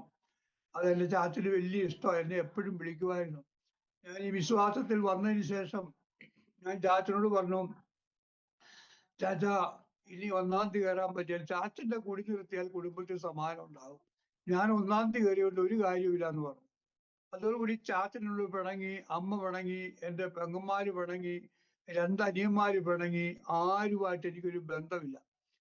വൈകുന്നേരങ്ങളിലെ കുടിച്ച് വീട്ടിൽ വന്ന് ഭാര്യയും മക്കളുമായിട്ട് ഇങ്ങനെ അടിയും പിടിയും ബഹളം ഇരുന്ന് ഞാന് സന്ധ്യാസമയത്ത് ഒരു പായിട്ടിട്ട് ഞങ്ങൾ ഒരുമിച്ചിരുന്ന് പാട്ടൊക്കെ പാടി ആരാധിക്കാൻ തുടങ്ങി. ഒരു കുന്നിന്റെ മുകളിലാന്ന് ഞാൻ പറഞ്ഞല്ലോ. താഴെ റോട്ടിൽ കൂടെ പോകുന്ന ആൾക്കാർ ചോദിച്ചു, എടാ ഈ മനുഷ്യൻ എന്താ പറ്റി, ഈ മനുഷ്യൻ എന്താ പറ്റി, ഇന്നലെ വരെ ഇങ്ങനെ അല്ലാന്നല്ലോ, അവിടുന്ന് ഭയങ്കര പാട്ടൊക്കെ കേൾക്കുന്നുണ്ടല്ലോ എന്ന് പറഞ്ഞു. അങ്ങനെ ആ ജീവിതത്തിൽ അങ്ങനെ മുന്നേറി ഇരുന്ന സന്ദർഭത്തിലാണ് എൻ്റെ ജീവിതത്തിൽ ഒഴിച്ചുകൂടാൻ വയ്യാത്ത ഒരു വലിയ പ്രതിസന്ധി ഉണ്ടായി. എൻ്റെ കുഞ്ഞിന്റെ മൂത്ത മകന്റെ ഷോജി അവന്റെ പേര്, അവന്റെ കാലിന്റെ മുട്ടിന് ഒരു മുഴ വന്നു. ആ മുഴ വന്നപ്പോഴത്തേനും മുഴ ഇങ്ങനെ നമ്മൾ തൊട്ട് കഴിഞ്ഞാൽ ഇങ്ങനെ വെള്ളം പോണൊക്കെ അങ്ങോട്ടും ഇങ്ങോട്ടും ഇളകും. അപ്പൊ ഞാൻ അവരോട് പറഞ്ഞു, മോനെ നമുക്ക് പ്രാർത്ഥിക്കാം, പാസ്റ്ററെ വിളിക്കാം. പാസ്റ്ററെ വിളിച്ച് പ്രാർത്ഥിപ്പിച്ചു. പിറ്റേ ദിവസം ആ മുഴ കണ്ടില്ല. അപ്പൊ അവനൊരു വിശ്വാസം വന്നു. പക്ഷേ ഈ ബന്ധുക്കളും സ്വന്തക്കാരും പെങ്ങന്മാരും അവരെല്ലാം ഈ കുഞ്ഞിനെ അങ്ങ് ഒറ്റപ്പെടുത്തി എന്നിൽ നിന്ന് അകറ്റിക്കളഞ്ഞു. അപ്പൊ എന്നെയും എൻ്റെ ഭാര്യയൊക്കെ ഒരു ദിവസം കുത്താൻ വേണ്ടി കത്തി എടുത്തോണ്ട് വന്നു. നിങ്ങൾ കലക്കവെള്ളത്തിൽ മുങ്ങിയത് കൊണ്ടല്ല ഈ വിഷയം എന്നൊക്കെ പറഞ്ഞിട്ട് ആകെ ഒരു പ്രതിസന്ധിയിലേക്ക് പോയി. കാരണം പച്ചയായ ജീവിതത്തിൽ അനുഭവിക്കേണ്ട സകല വേദനകളും അനുഭവിപ്പാനിടയിൽ എനിക്കിന്ന് 74 വയസ്സുണ്ട്. ദീർഘവർഷങ്ങളായി കർത്താവിന്റെ വേല ചെയ്യുന്നു. അപ്പോ പച്ചയായ ജീവിതത്തിൽ ഒരുപാട് പ്രതിസന്ധിയിൽ കൂടി കടന്നു വന്നപ്പോ കർത്താവിൽ ആശ്രയിച്ച് മുന്നേറുവാനിടെ അകലെ പുൽപ്പള്ളി ചർച്ചിലെ 21 ദിവസം ഉപവാസം നടക്കുക. ആ ഉപവാസ പ്രാർത്ഥനയിലെ തൊട്ടടുത്ത് നിൽക്കുന്നവരെല്ലാം ആത്മാവിൽ നിറഞ്ഞ് മണിക്കൂറുകളോളം ആരാധിക്കുക. എനിക്കൊരു പിടിയും കിട്ടിയില്ല. ഞാൻ ദൈവത്തോട് പറഞ്ഞു, കർത്താവെ, ഇങ്ങനെ ഒരു ആത്മാവുണ്ടെങ്കിൽ എനിക്കൂടെ തരണേ, എന്റെ ദാഹം ഒന്ന് തീർക്കണേ എന്ന് ദൈവത്തോട് വളരെ ആഗ്രഹത്തോടെ പ്രാർത്ഥിച്ചു. പക്ഷെ ആ 21 ദിവസവും എനിക്ക് കിട്ടിയില്ല. എനിക്കൊരു ചലനം ഉണ്ടായില്ല. അപ്പൊ ഞാൻ വിട്ടുകൊടുക്കാൻ തയ്യാറല്ല. എന്തോ ദൈവാത്മാവ് എന്നോടങ്ങ് ഇടപെട്ടു. അങ്ങനെ ഞാൻ പറഞ്ഞു, ഭാഷ എന്റെ വീട്ടിൽ ഒരു 3 ദിവസം ഉപവാസ പ്രാർത്ഥന വെക്കണം എന്ന് പറഞ്ഞു. അങ്ങനെ 2.5 ദിവസം കഴിഞ്ഞ് 3-ാം ദിവസം ആയപ്പോഴത്തേന് എൻ്റെ ഹൃദയത്തിൽ എന്തെന്നില്ലാത്ത, എൻ്റെ നാവിൽ പുതിയ ചലനങ്ങൾ കിട്ടി. ഞാൻ ഇന്ന് വരെ സംസാരിച്ചിട്ടില്ലാത്ത അന്യഭാഷയിൽ അങ്ങ് ആരാധിക്കാൻ തുടങ്ങി. പിന്നെ എനിക്ക് അവിടെ ഇരിക്കപ്പുറത്തില്ല, എങ്ങനെങ്കിലും ദൈവത്തെ ആരാധിക്കണം. അങ്ങനെ ആ ഒരു അവസ്ഥയിലേക്ക് കടന്നു വന്നു. അപ്പോ ഇതിനിടയ്ക്ക് എൻ്റെ അനിയത്തിയുടെ വീട് വൈത്തിരിയാന്ന് പറഞ്ഞു, വൈഫിന്റെ വീട്. അവിടെ പോയി അവരോട് സുവിശേഷം പറഞ്ഞു. ആരെയൊക്കെ കാണുവോ, സത്യം പറഞ്ഞാല് ഒരു പേപ്പട്ടിയുടെ സ്വഭാവമായിരുന്നു. പേപ്പട്ടി എവിടെ പോയാലും എന്തിനേക്ക് അടിച്ചോണ്ടിരിക്കുന്ന പോലെ എന്റെ ഹൃദയത്തിലെ സന്തോഷം ഞാൻ എല്ലാവരും പറഞ്ഞു. അപ്പൊ ഈ ചീട്ടുകളിയും കള്ളുകൂടിയൊക്കെ ഉള്ളതുകൊണ്ട് ഒത്തിരി പേരുടെ പിടക്കുണ്ടായിരുന്നു. വെളുപ്പിനെ പോയി അവരുടെ വീട്ടിൽ ചെന്നിട്ട് എന്നോട് ക്ഷമിക്കണേന്നും പറഞ്ഞിട്ട് ഞാനങ്ങ് പോവും. ഇവരങ്ങ് ആകെ വണ്ടടിച്ചങ്ങ് നിൽക്കുകയായിരുന്നു. അതിനൊരു പ്രത്യേക ജീവിത സാഹചര്യത്തിൽ കൂടിയാണ് എൻ്റെ ജീവിതം കടന്നുപോയത്. പക്ഷേ കർത്താവ് എൻ്റെ ഹൃദയത്തിൽ വന്നതിന് ശേഷം ഇന്ന് ഏകദേശം 36 വർഷത്തോളമായി കത്തോലിക്കാ സഭയിൽ നിന്ന് വിട്ട ശേഷം അസംബ്ലീസ് ഓഫ് ഗോഡ് എന്ന പ്രസ്ഥാനത്തിലാണ് ഈ വർഷങ്ങളൊക്കെ ആയിരുന്നത്. ചില ചർച്ചകളൊക്കെയും ദീർഘവർഷങ്ങൾ 8 വർഷം 9 വർഷമൊക്കെ ജീവിപ്പാൻ പ്രവർത്തിക്കാൻ കർത്താവ് ഇടവരുത്തി. അനേകരെ കർത്താവിന് വേണ്ടി നേടുവാനിടയായി. ഒത്തിരി രോഗസൗഖ്യങ്ങൾ പ്രാർത്ഥന കൂടി കർത്താവ് തന്നു. അങ്ങനെ ഒരു നല്ലൊരു ജീവിതം നയിച്ചുകൊണ്ടിരിക്കുമ്പോഴാണ് കുനിന്മേൽ കുരു പോലെ ജീവിതത്തിലേക്ക് പ്രശ്നങ്ങൾ ഒന്നൊന്നായി കടന്നു വരുവാനിടയായി. ഞങ്ങൾക്കൊരു 1/2 ഏക്കർ സ്ഥലമുണ്ടായിരുന്നു. ആ സമയത്ത് അതിനകത്ത് നിറച്ച് കുരുമുളകും 8-10 തെങ്ങുണ്ട്. അത് മുഴുവൻ നല്ല തേങ്ങ കായ്ച്ചുകൊണ്ടിരുന്നതാണ്. പെട്ടെന്ന് ആ കാലഘട്ടത്തിൽ മലബാറിനെ കുറിച്ച്, വയനാടിനെ കുറിച്ച്, ഇടുക്കി, വയനാടൊക്കെ ഈ കുരുമുളകിന്റെ പ്രത്യേക കേന്ദ്രങ്ങളാണ്. ആ സമയത്ത് ദ്രുതവാട്ടം എന്ന് പറഞ്ഞ ഒരു സംഭവം ഉണ്ടായി. ദ്രുതവാട്ടം ഉണ്ടായി. ആ കൊടികളെല്ലാം പോയി തെങ്ങൊക്കെ മണ്ടരി പിടിക്കാൻ തുടങ്ങി. അപ്പൊ എൻ്റെ ഉള്ളിൽ ആത്മാവിന്റെ ശക്തി അങ്ങോട്ട് വന്നതുകൊണ്ട് ഞാൻ ഈ കൊടിയെയും തെങ്ങിനെയൊക്കെ കൈവച്ചങ്ങ് പ്രാർത്ഥിച്ചു. പിന്നെ ഇന്നും ആ സ്ഥലം ഞങ്ങൾ വിറ്റുപോയി. 2005 പാടിച്ചിറ എന്ന് പറഞ്ഞ ഒരു ദൈവസഭയിലാണ് ആദ്യമായിട്ട് ഞാൻ പോയി ചാർജ് എടുക്കുന്നത്. അതിനു മുമ്പ് പല സ്ഥലങ്ങളിലും പൈലർ വർക്കുകൾ ചെയ്തിരുന്നു. അങ്ങനെ അവിടെ പോയി ഈ പിന്നെ പ്രാർത്ഥിച്ചുകൊണ്ടിരിക്കുന്ന സന്ദർഭത്തില് ഈ വീട്ടിൽ ഉപവാസം അന്യഭാഷയും കിട്ടി ഭയങ്കര ഇതായപ്പോൾ ഞാൻ ഈ കൊടിയേലും തെങ്ങയിലും ഒക്കെ കൈവച്ച് പ്രാർത്ഥിച്ചു. ഇന്നും ആ സ്ഥലത്ത്, അതിപ്പം വേറൊരാളുടെ കസ്റ്റഡിയിലാണ്, ഇന്ന് ആ സ്ഥലത്ത് വന്നാൽ ചുറ്റുപാട് ഒരൊറ്റ കൊടിയില്ല, കുരുമുളക് കൊടിയില്ല, തെങ്ങെല്ലാം മണ്ടരി പിടിച്ച. ഞങ്ങളുടെ പറമ്പിലെ അവിടുത്തെ തെങ്ങിന് ഒരു മണ്ടരിയില്ല. ഇഷ്ടംപോലെ തേങ്ങ, ഇഷ്ടംപോലെ കുരുമുളക്. അപ്പോ എന്നോട് പലരും ചോദിച്ചു ഇതിന്റെ സീക്രട്ട് എന്നാന്ന് ചോദിച്ചു. ഞാൻ പറഞ്ഞു, ഞാൻ എൻ്റെ വീട്ടിൽ പ്രാർത്ഥന നടത്തിയത് കൊണ്ട് ഫലം എൻ്റെ 1/2 ഏക്കർ സ്ഥലത്തും ദൈവാത്മാവ് പ്രവർത്തിച്ചുകൊണ്ടിരുന്നു. പ്രാർത്ഥിക്കുന്ന കുടുംബത്തിന്റെ അടുത്തുപോലും ദൈവാത്മാവ് ആ സ്ഥലത്തോട് ഇടപെട്ടുകൊണ്ടിരുന്നു. അങ്ങനെ വലിയൊരു അത്ഭുത പ്രവൃത്തി എൻ്റെ മേൽ ദൈവം വന്നപ്പോ ഞാനിങ്ങനെ കോറോ എന്ന് പറഞ്ഞൊരു സ്ഥലത്ത്, മാനന്തവാടി അപ്പുറത്ത്, അവിടെ പോയി വർക്ക് ചെയ്തു. അവിടെ മുഴുവൻ കുറിച്ച സമുദായക്കാരായിരുന്നു. എന്താണോ എനിക്കറിയത്തില്ല, കുറെ പേർക്ക് ജീവിതത്തിൽ ഒരുപാട് പരിവർത്തനങ്ങൾ വരുത്തി. എൻ്റെ ജീവിതത്തിൽ അങ്ങനെ അത്ഭുതങ്ങളൊന്നും കാര്യമായിട്ട് നടന്നില്ലെങ്കിൽ പോലും പ്രാർത്ഥിക്കുന്നവർക്കൊക്കെ സൗഖ്യം കിട്ടി. അതൊരു വലിയൊരു വിജയമായി മനസ്സിലാക്കിയപ്പോൾ എനിക്കൊരു കാര്യം മനസ്സിലായി. എന്നെ കാണുമ്പോൾ കാർക്കിച്ച് തുപ്പിക്കൊണ്ടിരുന്ന ആൾക്കാര് ഇന്നും എന്നെ കാണുമ്പോൾ എഴുന്നേറ്റ് ബഹുമാനത്തോടെ നിൽക്കുന്ന കാണാം. ഞാൻ പാടിച്ചിറയിലെ 8 വർഷം ആ ചർച്ചിൽ ഇരുന്നതാണ്. ആ സമയത്ത് അവിടെ ഈ ഭയങ്കര കാടാണ്, ആനക്കാട്. ഇന്നുകൊണ്ട് വയനാടിലെ മുഴുവൻ ഈ കാട്ടുമൃഗങ്ങളുടെ ശല്യമായിട്ടൊക്കെ ഇരിക്കുന്നതാണ്. അപ്പോ അവിടെ കടുപ്പിൽ ബേബി എന്ന് പറഞ്ഞ ഒരാളുണ്ടായിരുന്നു. അദ്ദേഹത്തിന് പാലാക്കാരനാണ്. നല്ല ഇഷ്ടംപോലെ സ്വത്തും കാര്യവും കുരുമുളകും. അതുപോലെ അവർക്ക് ലോഡ് കണക്കിനാണ് കുരുമുളക് പറിച്ചുകൊണ്ടിരിക്കുന്നത്. അപ്പൊ ഓരോ മാസം ചെന്നിട്ട് ഇവർ ഈ കുരുമുളകൊക്കെ ലോഡ് അയച്ചിട്ട് മഹീന്ദ്രയുടെ ജീപ്പൊക്കെ പിടിച്ചോണ്ട് വരും. പുള്ളി പണിക്കാരെയൊക്കെ കാലുമടക്കി അടിക്കും. ഞാൻ അങ്ങനെ ആ വഴിക്ക് ഇങ്ങനെ പോകുമ്പോൾ എന്നെ കാണുമ്പോൾ പുള്ളി വളരെ ഭവ്യതയോടെ പാസ്റ്റർ എങ്ങോട്ടാന്ന് ചോദിച്ചു സ്നേഹത്തോടെ ഇടപെട്ടു. അപ്പൊ ഞാനൊരു കാര്യം മനസ്സിലാക്കി, എന്നെ ഈ ലോകത്തിന് അറിയത്തില്ലെങ്കിൽ എന്നിലുള്ള ആത്മാവിനെ ഈ ജനത്തിന് അറിയാം. എന്നിൽ എന്തൊക്കെയോ പരിവർത്തനം നടക്കുന്നു എന്ന് മനസ്സിലായപ്പോ എന്നോട് പിണങ്ങിയവരും ദേഷ്യപ്പെട്ടവരും ഒക്കെയും എന്നെ ബഹുമാനത്തോടെ നോക്കാനായിട്ട് തുടങ്ങി. ആ സമയത്താണ് ഞാൻ അതിനുശേഷം ഗൂഡല്ലൂര് തമിഴ്നാട്ടിൽ പോയി കുറച്ച് വർഷം അവിടെ ഒരു വർക്കൊക്കെ ചെയ്തു. അവിടെ എല്ലാ വീടുകളിലും കയറി ഭയങ്കര അത്ഭുതങ്ങളൊക്കെ നടന്നു. അപ്പൊ ഒരു വീട്ടിൽ ചെന്നപ്പോ എൻ്റെ 2-3 വിശ്വാസികൾ അവിടെ ഉണ്ടായിരുന്നു. അവരുടെ വീട്ടിലേക്ക് കയറി പോകുമ്പോ ഒരു 3 പേര് ബൈക്കിൽ ഇങ്ങനെ വന്നു. അവര് ഫുള്ളായിട്ട് വെള്ളം അടിച്ചിട്ട് വന്നതാണ്. അവിടെ വന്നിട്ട് ഈ ചരൽ പോടൊക്കെയുള്ള സ്ഥലത്ത് അവിടെ വന്ന ബൈക്ക് അങ്ങ് സ്ലിപ്പായി അവര് 3 പേരും അങ്ങ് വീണു.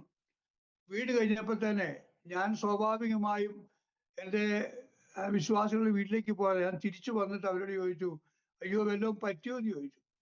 ഇവന്മാര് 3 പേരും കൂടെ നിന്നിട്ട് ഭയങ്കര തെറി, എൻ്റെ ജീവിതത്തിലെ ഇന്ന് വരെ കേട്ടിട്ടില്ലാത്ത തെറിയെല്ലാം അങ്ങ് പറയാൻ തുടങ്ങി.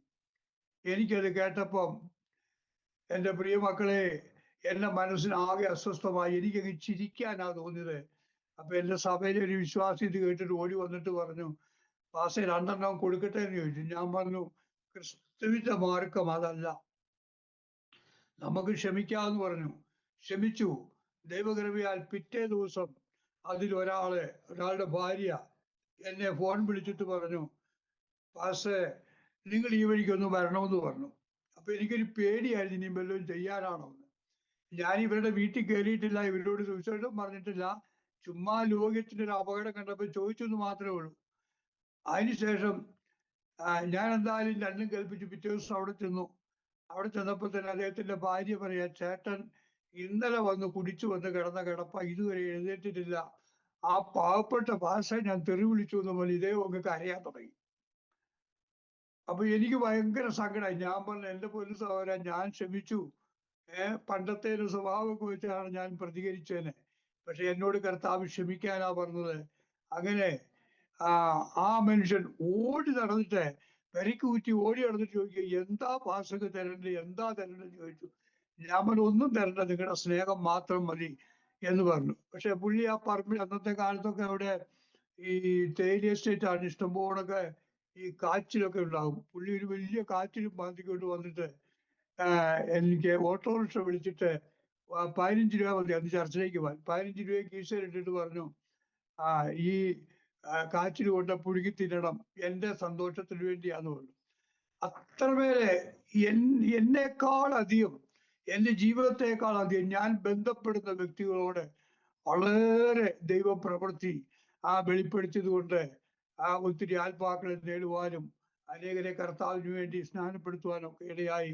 എൻ്റെ കീഴിലെ 4-5 എൻ്റെ ശിഷ്യന്മാരാണ് 4-5 പാസ്റ്റർമാര് ഇന്ന് മഹത്വകരമായ ശുശ്രൂഷയൊക്കെ ആയിരിക്കുന്നു. അപ്പോ ഈ സമയത്തിലാണ് ഈ കാട്ടുമൃഗങ്ങളുടെ ശല്യവും പ്രശ്നവും ഒക്കെ ഇങ്ങനെ വന്നപ്പോ തന്നെ അങ്ങനെ ഗൂഡല്ലൂരിൽ നിന്ന്, അത് ബെൽറ്റ് ഏരിയയാണ്, എപ്പോഴും മൃഗശല്യമുണ്ട്. അവിടെ ഒരു സ്കെൽറ്റായ ഒരു ചർച്ചായിരുന്നു. അതിനകത്ത് കറണ്ടില്ല, വെള്ളമില്ല, ഒന്നുമില്ല. ഞാനും എൻ്റെ ഭാര്യയും കൂടെ ദീർഘ 3 വർഷത്തോളം വെളുപ്പിനെ 4 മണിക്ക് വാതിൽ തുറന്നു വെച്ച് ചർച്ചങ്ങ് തുറന്നു വെച്ചിട്ട് എല്ലാവരോടും പ്രാർത്ഥനയ്ക്ക് വരാൻ പറയും. കുറെ സഹോദരിമാര് വരും. അപ്പൊ ഒരു ദിവസം ഒരു അമ്മച്ചി വന്നപ്പോ ഒരു കടുവ തൊട്ട് മുമ്പിൽ കൂടെ അങ്ങ് ചാടിപ്പോയി.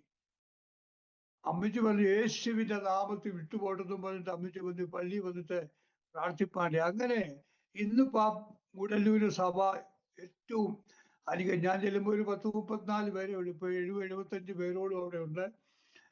ചർച്ചിന് ഹോളായി, സൗകര്യമായി, കറണ്ടായി, വാഹനമായി, എല്ലാ സൗകര്യങ്ങളും ദൈവം കൊടുത്തു. അപ്പൊ ഞാൻ പറഞ്ഞത്, ഞാൻ തൊടുന്നതെല്ലാം അനുഗ്രഹമായി തീർന്നു. പക്ഷെ എന്റെ ജീവിതത്തിൽ ഒരു പുരോഗതിയോ കാര്യമോ എന്ന് പറഞ്ഞാല് തെറ്റിദ്ധരിക്കാൻ പറഞ്ഞതല്ല. ആത്മീയമായി എനിക്ക് നല്ല സന്തോഷമാണെങ്കിലും ഭൗതികമായി ആകെ പരാജയത്തിന്റെ അവസ്ഥയിലേക്ക് പോകാനിടയായി. സ്വന്തമായിട്ട് 10-35 വർഷമായി കർത്താവിന്റെ വേല ചെയ്യുന്നു. ഇന്ന് വരെ ഭൂമിയിൽ ഒരു സെന്റ് സ്ഥലവും ഒരു വീടോ ഒന്നുമില്ലാതെ അങ്ങനെ. അപ്പൊ എന്റെ ജീവിതത്തിൽ എനിക്ക് നന്മകൾ കുറഞ്ഞെങ്കിലും, പക്ഷെ ഞാൻ ബന്ധപ്പെടുന്ന വ്യക്തികൾക്ക് ഒത്തിരി അത്ഭുതങ്ങളും രോഗസൗഖ്യങ്ങളും കർത്താവ് കൊടുത്തു. അപ്പൊ എനിക്ക് ഭയങ്കര സന്തോഷമായി. എന്നിൽ എന്തൊക്കെയോ പരിശുദ്ധാത്മാവ് എന്നെ കൊണ്ട് ദൈവം ചെയ്യുന്നുണ്ട്. അപ്പോഴാണ് യിരെമ്യാപ്രവചനം 1:10 കാര്യം ഓർമ്മ വന്നത്. അറുക്കാനും മുടിക്കാനും ആമേൻ പണിയാനും ഒക്കെ വേണ്ടിയിട്ട് ആമേൻ സ്വന്തം എന്നെ കർത്താവ് ആക്കി വെച്ചു. ചിലതൊക്കെ വെട്ടിക്കളയണം, ചിലതൊക്കെ മുറിച്ചു കളയണം, ചിലതിനെ പണിയണം എന്നുള്ള ആ ഉത്ബോധം എന്റെ ഹൃദയത്തിൽ തന്നപ്പോഴാണ് ഈ ശുശ്രൂഷാമുഖത്തേക്ക് ശക്തമായി വരുവാനിടയായത്. പല സ്ഥലങ്ങളിലും പോയി കർത്താവിന്റെ വേല ചെയ്തു. ഒത്തിരി പേരെ കർത്താവിന് വേണ്ടി നേടുവാനിടയായി. അതൊക്കെ ജീവിതത്തിൽ വളരെ സന്തോഷവും അനുഗ്രഹവുമായി തീർന്നു എന്ന് ദൈവനാമ മഹത്വത്തിന് വേണ്ടി ഓർമ്മപ്പെടുത്തുകയാണ്.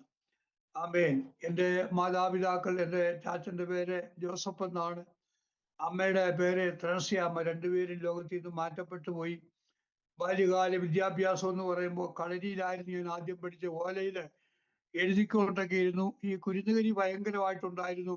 അതുകൊണ്ട് ഒത്തിരി പേരുമായിട്ടൊക്കെ പിണക്കമൊക്കെ ഉണ്ടായി. ഒരു ദിവസം എൻ്റെ ചാച്ചന്റെ വീട്ടിൽ നിന്ന് അമ്മ ഈ അന്നേ കാപ്പിയുടെ തൊണ്ട് ഈ ഇടിച്ചു പൊടിച്ച് വെള്ളം കൂടെ ഒക്കെ ഇട്ടിട്ടാണ് അന്ന് കാപ്പി കുടിച്ചത്. സാമ്പത്തികമായി ബുദ്ധിമുട്ടുള്ള. അപ്പൊ ഈ കാപ്പിപ്പൊടി എൻ്റെ കയ്യിൽ തരാത്തത് കൊണ്ട് ഞാൻ അവിടെ കിടന്ന് വീട് വരെ അമ്മ എന്നെ വലിച്ചുകൊണ്ട് വന്നു. ആ രംഗമൊക്കെ ഇന്നും എൻ്റെ മനസ്സിൽ കേൾക്കുന്നുണ്ട്. അതിനുശേഷം അവിടുത്തെ ബാല്യകാല വിദ്യാഭ്യാസം കഴിഞ്ഞ് മലപ്പുറം ജില്ലയിൽ വന്നിട്ട് അവിടെയാണ് ഞാൻ SSLC പരീക്ഷയൊക്കെ എഴുതി. ആ സമയത്താണ് വയനാട്ടിലേക്ക് കയറിയ. അപ്പോ വിശ്വാസ ജീവിതത്തിലേക്ക് വരാനുള്ള ഒരു പ്രധാന കാരണം എൻ്റെ മദ്യത്തിൽ നിന്ന് അല്ലെങ്കിൽ ചില അത്ഭുതങ്ങൾ, ഞാനൊരു പാവിയാന്നുള്ള ഉത്ബോധം എൻ്റെ ഹൃദയത്തിൽ വന്നതാണ് കാരണം. എന്നെ സംബന്ധിച്ചിടത്തോളം ഞാൻ നേരത്തെ പറഞ്ഞ പോലെ സ്വന്തമായിട്ട് ഒരു നന്മയോ കാര്യമില്ലെങ്കിലും എനിക്ക് ഭയങ്കര സന്തോഷമാണ്. ഒരുപാട് ആത്മാക്കളെ നേടുവാനിടയായി. അപ്പോസ്തലനായ പൗലോസ് പറയുന്ന പോലെ, നിങ്ങൾ എൻ്റെ പ്രതിഫലം എന്ന് പറയത്തക്കവണ്ണം എനിക്കറിയാം. കർത്താവിന്റെ സന്നിധി ചെല്ലുമ്പോൾ ഞാൻ മുഖാന്തരം രക്ഷപ്പെട്ട അനേകരെ ഇവിടെ കാണാനായിട്ട് കഴിയും. അത് തന്നെയാണ് ഏറ്റവും വലിയ സന്തോഷം എന്ന് പറയുന്നത്. അപ്പൊ മറക്കാനാവാത്ത ചില സംഭവങ്ങളായിരുന്നത്. എൻ്റെ കുഞ്ഞുങ്ങളെ ഞാൻ തല്ലി, ഭാര്യയെ തല്ലി. അതെന്റെ മനസ്സിൽ ഭയങ്കര വേദനയായി. പിന്നെന്ത് ചെയ്യാൻ പറ്റും? അങ്ങനെ ഇരിക്കുന്ന സമയത്ത് എൻ്റെ ബാല്യകാല പഠനത്തില് ഞങ്ങൾ താമസിക്കുന്ന സ്ഥലത്തു നിന്ന് സ്കൂളിലേക്ക് ഒരു 3 കിലോമീറ്റർ നടക്കണം. ഒരു കുന്നിന്റെ മുകളിൽ കയറി അങ്ങ് പോകണം. ആ കുന്നിന്റെ മുകളിൽ കയറി താഴെ ഇറങ്ങി ഒരു പുഴ കടന്നിട്ട് വേണം സ്കൂളിലേക്ക് പോകാൻ. ആ സമയത്ത് ഈ കുന്നിന്റെ മുകളില് ഈ മലപ്പുറം ജില്ലയൊക്കെ കപ്പിൽ മാവ് എന്ന് പറഞ്ഞാല് കപ്പിലണ്ടി, അങ്ങനെ ഒരു കശുമാവ് ഒരുപാട് വെള്ളം സഭ. എന്നെ പഠിപ്പിച്ച ഒരു അധ്യാപകൻ ജോർജ് സാർ എന്ന് പറയും. അദ്ദേഹത്തിന്റെ കപ്പിലാൻ തോട്ടത്തിൽ കയറി ഞാന് ഇഷ്ടംപോണക്ക് കപ്പിലണ്ടി മോഷ്ടിച്ച് അവിടെ കടയിൽ കൊണ്ട് കൊടുക്കുക. എന്തിനാന്ന് ചോദിച്ചാൽ ഒരു പൊറോട്ട തിന്നാൻ വേണ്ടി ഒരു കൊതിയ. അന്നത്തേക്ക് പൊറോട്ട ഡാൽഡ എണ്ണയിൽ എടുക്കുമ്പോ ഭയങ്കര കൊതിയായി. ഈ ഓലയുടെ ഇടയിൽ കൂടി പൊറോട്ട ചുടുന്ന അത് കേൾക്കുമ്പോ തിന്നാൻ കൊതി. ഇത് തിന്നാൻ വേണ്ടി അത് പഠിച്ചോണ്ട് പോയി. പക്ഷെ ഞാൻ രക്ഷിക്കപ്പെട്ട് വിശ്വാസം ചോദിച്ചു വന്നിട്ട് എൻ്റെ മനസ്സിലൊരു സ്വസ്ഥത പൂർണ്ണമായിട്ടായില്ല. ഞാൻ നേരത്തെ പറഞ്ഞായിരുന്നല്ലോ. ആ സമയത്ത് ദൈവാത്മാവിനോട് പറഞ്ഞു, നിനക്കൊരാളോട് ക്ഷമ ചോദിക്കാറുണ്ടെന്ന് പറഞ്ഞു. ഞാൻ പറഞ്ഞു, കർത്താവേ, ആരാ? നിന്നെ പഠിപ്പിച്ച ജോർജ് സാറിന്റെ കപ്പിലണ്ടി നീ മോഷ്ടിച്ചിട്ടുണ്ട്, അത് നിന്നെ ക്ഷമ ചോദിക്കണമെന്ന് പറഞ്ഞു. അങ്ങനെ എൻ്റെ ചാച്ചന്റെ ഇളയ പെങ്ങൾ നിലമ്പൂരുണ്ട്. ഞാൻ അമ്മായിയെ കാണാൻ പോയ കൂട്ടത്തില് അന്ന് വെള്ള ഷർട്ടും പാൻറ്റും ഒക്കെ ഇട്ട് നല്ല ഇന്നൊക്കെ ചെയ്ത് അങ്ങനെ ചെന്നു. അപ്പൊ എന്നെ കണ്ട ഉടനെ അദ്ദേഹത്തിന് 3 പെൺപിള്ളേരാണ്, ടീച്ചറും ഉണ്ട്. എന്തോ ലീവിന്റെ സമയത്ത് എല്ലാവരും അവിടെ ഒരുമിച്ചുണ്ടായിരുന്നു. അവിടെ ചെന്നപ്പോൾ തന്നെ ഞാൻ അങ്ങോട്ട് കയറി ചെന്നപ്പോ ഇവരെല്ലാം എണീറ്റ് ഭവ്യതയോടെ ഈശോ മിശിഹായ്ക്ക് സ്തുതിയായിരിക്കട്ടെ എന്ന് പറഞ്ഞു. എനിക്ക് എൻ്റെ മനസ്സിൽ ഒരു ചിരി വന്നെങ്കിലും ചിരിക്കാൻ പറ്റില്ല. അവരോർത്ത് ഞാൻ ഏതോ പള്ളിയിലെ അച്ഛനാന്നാ ഓർത്ത്. ഞാൻ പറഞ്ഞു, എപ്പോഴും സ്തുതിയായിരിക്കട്ടെ എന്ന് പറഞ്ഞിട്ട് ഞാൻ ചോദിച്ചു, സാറിന് എന്നെ മനസ്സിലായോ എന്ന് ചോദിച്ചു. കുറെ നേരം എന്റെ മുഖത്തേക്ക് നോക്കിയിട്ട്, എടാ നീ തുണ്ടത്തിലെ ജോയിയല്ലേ എന്ന് ചോദിച്ചു. എന്നിട്ട് ഞാൻ സാറിനോട് പറഞ്ഞു, സാറേ സാറിന്റെ തോട്ടത്തിന് കപ്പലണ്ടി മോഷ്ടിച്ചിട്ടുണ്ട്. എന്റെ മനസ്സിൽ ഭയങ്കര സന്തോഷമായിരുന്നു. എനിക്ക് ഈ ഒരു വിഷയത്തിൽ ഒരു പരിഹാരം വരാത്തതുകൊണ്ട് മനസ്സിന് ആനന്ദം കിട്ടുന്നില്ല. അദ്ദേഹം കെട്ടിപ്പിടിച്ച് എന്നെ കരഞ്ഞിട്ട് പറഞ്ഞു, ഞാൻ ഒരുപാട് കുഞ്ഞുങ്ങളെ പഠിപ്പിച്ചിട്ടുണ്ട്, പക്ഷെ ഇതുപോലൊക്കെ ഒരു രംഗം എന്റെ ജീവിതത്തിൽ ആവശ്യമാണ്. ഒരുവൻ വിശ്വാസത്തിലേക്ക് വരുമ്പോൾ അവന്റെ ജീവിതത്തിൽ ആകെ മാറ്റങ്ങൾ വരും, സ്വഭാവത്തിന് മാറ്റം വരും, ജീവിത രീതികൾക്ക് മാറ്റം വരും. ഞങ്ങളുടെ അടുത്ത് ഞാൻ ആയിരിക്കുന്ന സ്ഥലത്ത് ഞാൻ പറഞ്ഞല്ലോ, ഫോറസ്റ്റ് ഏരിയ ആണ്. ഒരുപാട് കാട്ടുമൃഗങ്ങളുടെ ശല്യം അവിടെ കണ്ടമാനമുള്ള ഒരു സ്ഥലമാണ്. ഈ കൂടുതലും ആദിവാസി ട്രൈബൽസ് ആണ് നമ്മുടെ ചർച്ചിൽ വരുന്നവർ മുഴുവൻ. 4-5 കിലോമീറ്റർ കാട്ടിൽ പോകണം. കാട്ടിലെ ആന, കടുവ, പുലി ഒക്കെ, കരടിയൊക്കെ ഇപ്പോൾ ധാരാളം ഉള്ളൊരു സ്ഥലമാണ്. അപ്പൊ ഞങ്ങൾ നടന്നു പോകാൻ അവർ സമ്മതിക്കില്ല, ഓട്ടോറിക്ഷ വിളിച്ചിട്ടാ പോകുന്നത്. അപ്പോ ഒരു ദിവസം ഇവരെ പിന്നെ ആരാധനയ്ക്ക് ഇങ്ങനെ വന്ന സമയത്ത് ഈ കടുവായിട്ട് ഓടിച്ചു. അതുകൊണ്ട് അവരാകെ പേടിച്ചിരിക്കുകയാണ്. സമയം ഞാൻ അവിടെ ചെന്ന് പ്രാർത്ഥിച്ചു, സാരമില്ല ദൈവം പ്രവർത്തിക്കുമെന്ന് പറഞ്ഞു. അങ്ങനെ എന്തായാലും ആ സന്തോഷത്തിൽ അങ്ങനെ നിൽക്കുന്ന ട്രൈബൽസിന്റെ ഒക്കെ ഇടയിൽ പ്രവർത്തിക്കുവാനിടയായി. അത് മാത്രമല്ല, ഞാന് ജീവിതത്തോട് പോരാടി ജയിച്ച ഒരു കാലഘട്ടമായിരുന്നു ആ സമയത്ത്. കാരണം കർത്താവ് ഹൃദയത്തിൽ ഉണ്ടെങ്കിൽ പോലും നമ്മൾ ഭൗതിക ലോകത്ത് നോക്കുമ്പോൾ, ബന്ധിയനങ്ങളിലൊക്കെ നോക്കുമ്പോൾ എല്ലാം ഒറ്റപ്പെട്ട ഒരു അനുഭവമായി പോയി. അപ്പൊ ലോകം നമ്മളെ പോഷ്കുമെന്ന് പറഞ്ഞാലും ആമേൻ, ദൈവത്തിന്റെ മുമ്പിൽ നമ്മൾ ശ്രേഷ്ഠരാണെന്ന് എനിക്കറിയാം. ആ ഒരു സ്നേഹവും ബഹുമാനവും എനിക്ക് നാട്ടുകാരിൽ നിന്ന് കിട്ടുവാനിടയായി. ഞാൻ പറഞ്ഞത്, ഞങ്ങളുടെ ഗ്രാമപ്രദേശത്തെ ആദിവാസികൾ ഒത്തിരി പേര് ഈ കള്ളു കുടിക്കുന്നവരും കഞ്ചാവ് അടിക്കുന്നവരും ഉണ്ട്. അവരെ ഒരു ദിവസം ഞാൻ ഈ റോഡ് സൈഡിലേക്ക് ചെന്നപ്പോ അതിലൊരു പുള്ളിക്കാരൻ ഇങ്ങനെ അകന്നകന്ന് മാറിപ്പോകുന്നുണ്ട്. ഞാൻ ചെന്ന് അദ്ദേഹത്തെ കെട്ടിപ്പിടിച്ചൊരു ഉമ്മയെ കൊടുത്തിട്ട് പറയാം, അല്ല സഹോദരൻ, നിങ്ങൾ എന്നാ മാറിപ്പോയെ? പാസ്റ്റർമാരൊക്കെ ഞങ്ങളോട് സംസാരിക്കുമെന്ന് ചോദിച്ചു. ഞാൻ പറഞ്ഞു, നിങ്ങൾ മദ്യം കഴിക്കുന്നുണ്ട്, ഞാനും ഒരിക്കൽ കഴിച്ചതാ. നിങ്ങൾ മദ്യം കഴിക്കുന്നതുകൊണ്ട് നിങ്ങൾ എന്നെ സഹോദരനല്ലാതെ വരത്തില്ലല്ലോ. ഈ മനുഷ്യൻ ആ ദേശത്തുള്ള കുടിയന്മാരനൊക്കെ പറഞ്ഞു, ജോയ് പാസ് എടുത്തു പോയാൽ കുറച്ചെങ്കിലും ഒരു ആശ്വാസം കിട്ടുമെന്ന് പറഞ്ഞു. നമുക്ക് ഏറ്റവും ബലപ്പെട്ട അതൊക്കെ തന്നെയാണ്, മറ്റുള്ളവരുടെ സാക്ഷ്യം. നമ്മുടെ ജീവിതത്തില് നമ്മളെക്കുറിച്ച് തെറ്റായ ഒരു കാര്യം പറയാതെ നല്ലത് പറയുവാൻ ജനത്തിനൊരു പ്രേരണ കൊടുക്കുന്ന ഒരു സാഹചര്യമായിരുന്നു ആ കാലഘട്ടത്തിലുണ്ട്. അതുകൊണ്ട് അനേക കുടിയന്മാരുമായിട്ട് നല്ല ബന്ധം സ്ഥാപിക്കാനിടയായി. ഞാൻ പിന്നെ അവരോട് ഒരു കാര്യം കൂടെ പറഞ്ഞു, അറിയേണ്ട കാര്യങ്ങൾ അറിയേണ്ട സമയത്ത് അറിയേണ്ടതുപോലെ അറിഞ്ഞോളും, അപ്പം നിങ്ങൾ നിർത്തിക്കോളൂ എന്ന് പറഞ്ഞു. അവർക്കൊരു പിടി കിട്ടിയില്ല എന്താ സംഭവം. ഒരു ദിവസം ഞാൻ ഇങ്ങനെ വർക്ക് ചെയ്തപ്പോൾ കുറിച്ച് സമുദായക്കാർ കുറേ പേരുണ്ടായിരുന്നു. ഒരു ദുഃഖ വെള്ളിയാഴ്ചയായിരുന്നു. ഞാൻ കുറച്ച് ലഘുലയൊക്കെ പിടി, എൻ്റെ കൂടെ വരാൻ ആരുമില്ലായിരുന്നു. എല്ലാവരും ദുഃഖം അനുഭവിച്ചിരിക്കല്ലേ. ഞാൻ ഈ ലഘുലയൊക്കെ പിടിച്ചിങ്ങനെ പോയി, കുറച്ച് ബൈബിളൊക്കെ എടുത്തിങ്ങനെ പോയി. തിരിച്ചു വന്നപ്പോഴത്തേന് ഒരു കുറേ ചെറുപ്പക്കാർ വലിയ കുറുവടിയൊക്കെ പിടിച്ചിട്ട് അവിടെ ഒരു കടത്തിൻ്റെ അടുത്തിരിപ്പുണ്ട്. അപ്പൊ എന്നെ കണ്ടയുടനെ അവിടെ വന്നിട്ട് പ്ലാസ്റ്ററെ എന്ന് വിളിച്ചു. കളിയാക്കി വിളിക്കുന്നതാണ്. ഇവര് 3-4 ചെറുപ്പക്കാരുണ്ട്. ഞാൻ ഓർത്ത് ഇന്ന് അടി കിട്ടുമെന്ന് ഓർത്തു. അവിടെ വന്നപ്പോ അവരെന്നോട് ചോദിച്ചു, മദ്യം കഴിക്കുന്നത് ശരിയാണോ എന്ന് ചോദിച്ചു. ഞാൻ ശരിയാന്ന് പറഞ്ഞാലും തെറ്റാന്ന് പറഞ്ഞാലും ഞാൻ കൊടുക്കും. കർത്താവിനോട് ഇങ്ങനെ ചുങ്കം കൊടുക്കുന്നത് ശരിയോ തെറ്റോ എന്ന് പറഞ്ഞപ്പോ അവരെ കൊണ്ട് തന്നെ കർത്താവ് പറയിച്ചതുപോലെ ഞാൻ അവർക്കൊന്ന് വിട്ടുകൊടുത്തു. ശരിയാന്ന് പറഞ്ഞില്ല, തെറ്റാന്നും പറഞ്ഞില്ല. ഞാൻ പറഞ്ഞു, അറിയേണ്ട കാര്യം അറിയേണ്ട സമയത്ത് അറിഞ്ഞോളും എന്നും പറഞ്ഞു പോയി. പക്ഷെ ഇവരെ സ്റ്റക്കായിപ്പോയി. ഞാൻ മദ്യം കഴിക്കുന്നത് തെറ്റാന്ന് പറയും, അപ്പൊ 2 കൊടുക്കാം എന്നൊക്കെ ഇവരെ മനസ്സിൽ പ്ലാൻ ചെയ്തു. ഇത് മനസ്സിലായത് പിറ്റേ ദിവസം അതിലൊരാൾ എൻ്റെ അടുത്ത് വന്നിട്ട് പറഞ്ഞു, പാസ്റ്റർ, നിങ്ങളെ തല്ലാൻ വേണ്ടി തന്നെ ഞങ്ങൾ നിന്നതാ. പക്ഷേ നിങ്ങളുടെ ആ വാക്കും ഇടപെടലും കേട്ടപ്പോൾ ഞങ്ങൾക്ക് തല്ലാൻ തോന്നിയില്ല. ആ മനുഷ്യൻ പിന്നെ രക്ഷപ്പെട്ടോന്ന് അറിയത്തില്ല. എന്തായാലും കുറെ നേരം അദ്ദേഹത്തോട് സുവിശേഷമൊക്കെ പറഞ്ഞു. അപ്പൊ ഞാൻ പറഞ്ഞില്ലേ, ജീവിത സാഹചര്യങ്ങൾ ഇങ്ങനെ വളരെ ക്രിട്ടിക്കൽ സ്റ്റേജിൽ പോയ ഒരു സമയത്താണ് എനിക്ക് ഈ രക്ഷയുടെ അവസ്ഥയിലേക്ക് കടന്നു വരുവാനിടയായത്.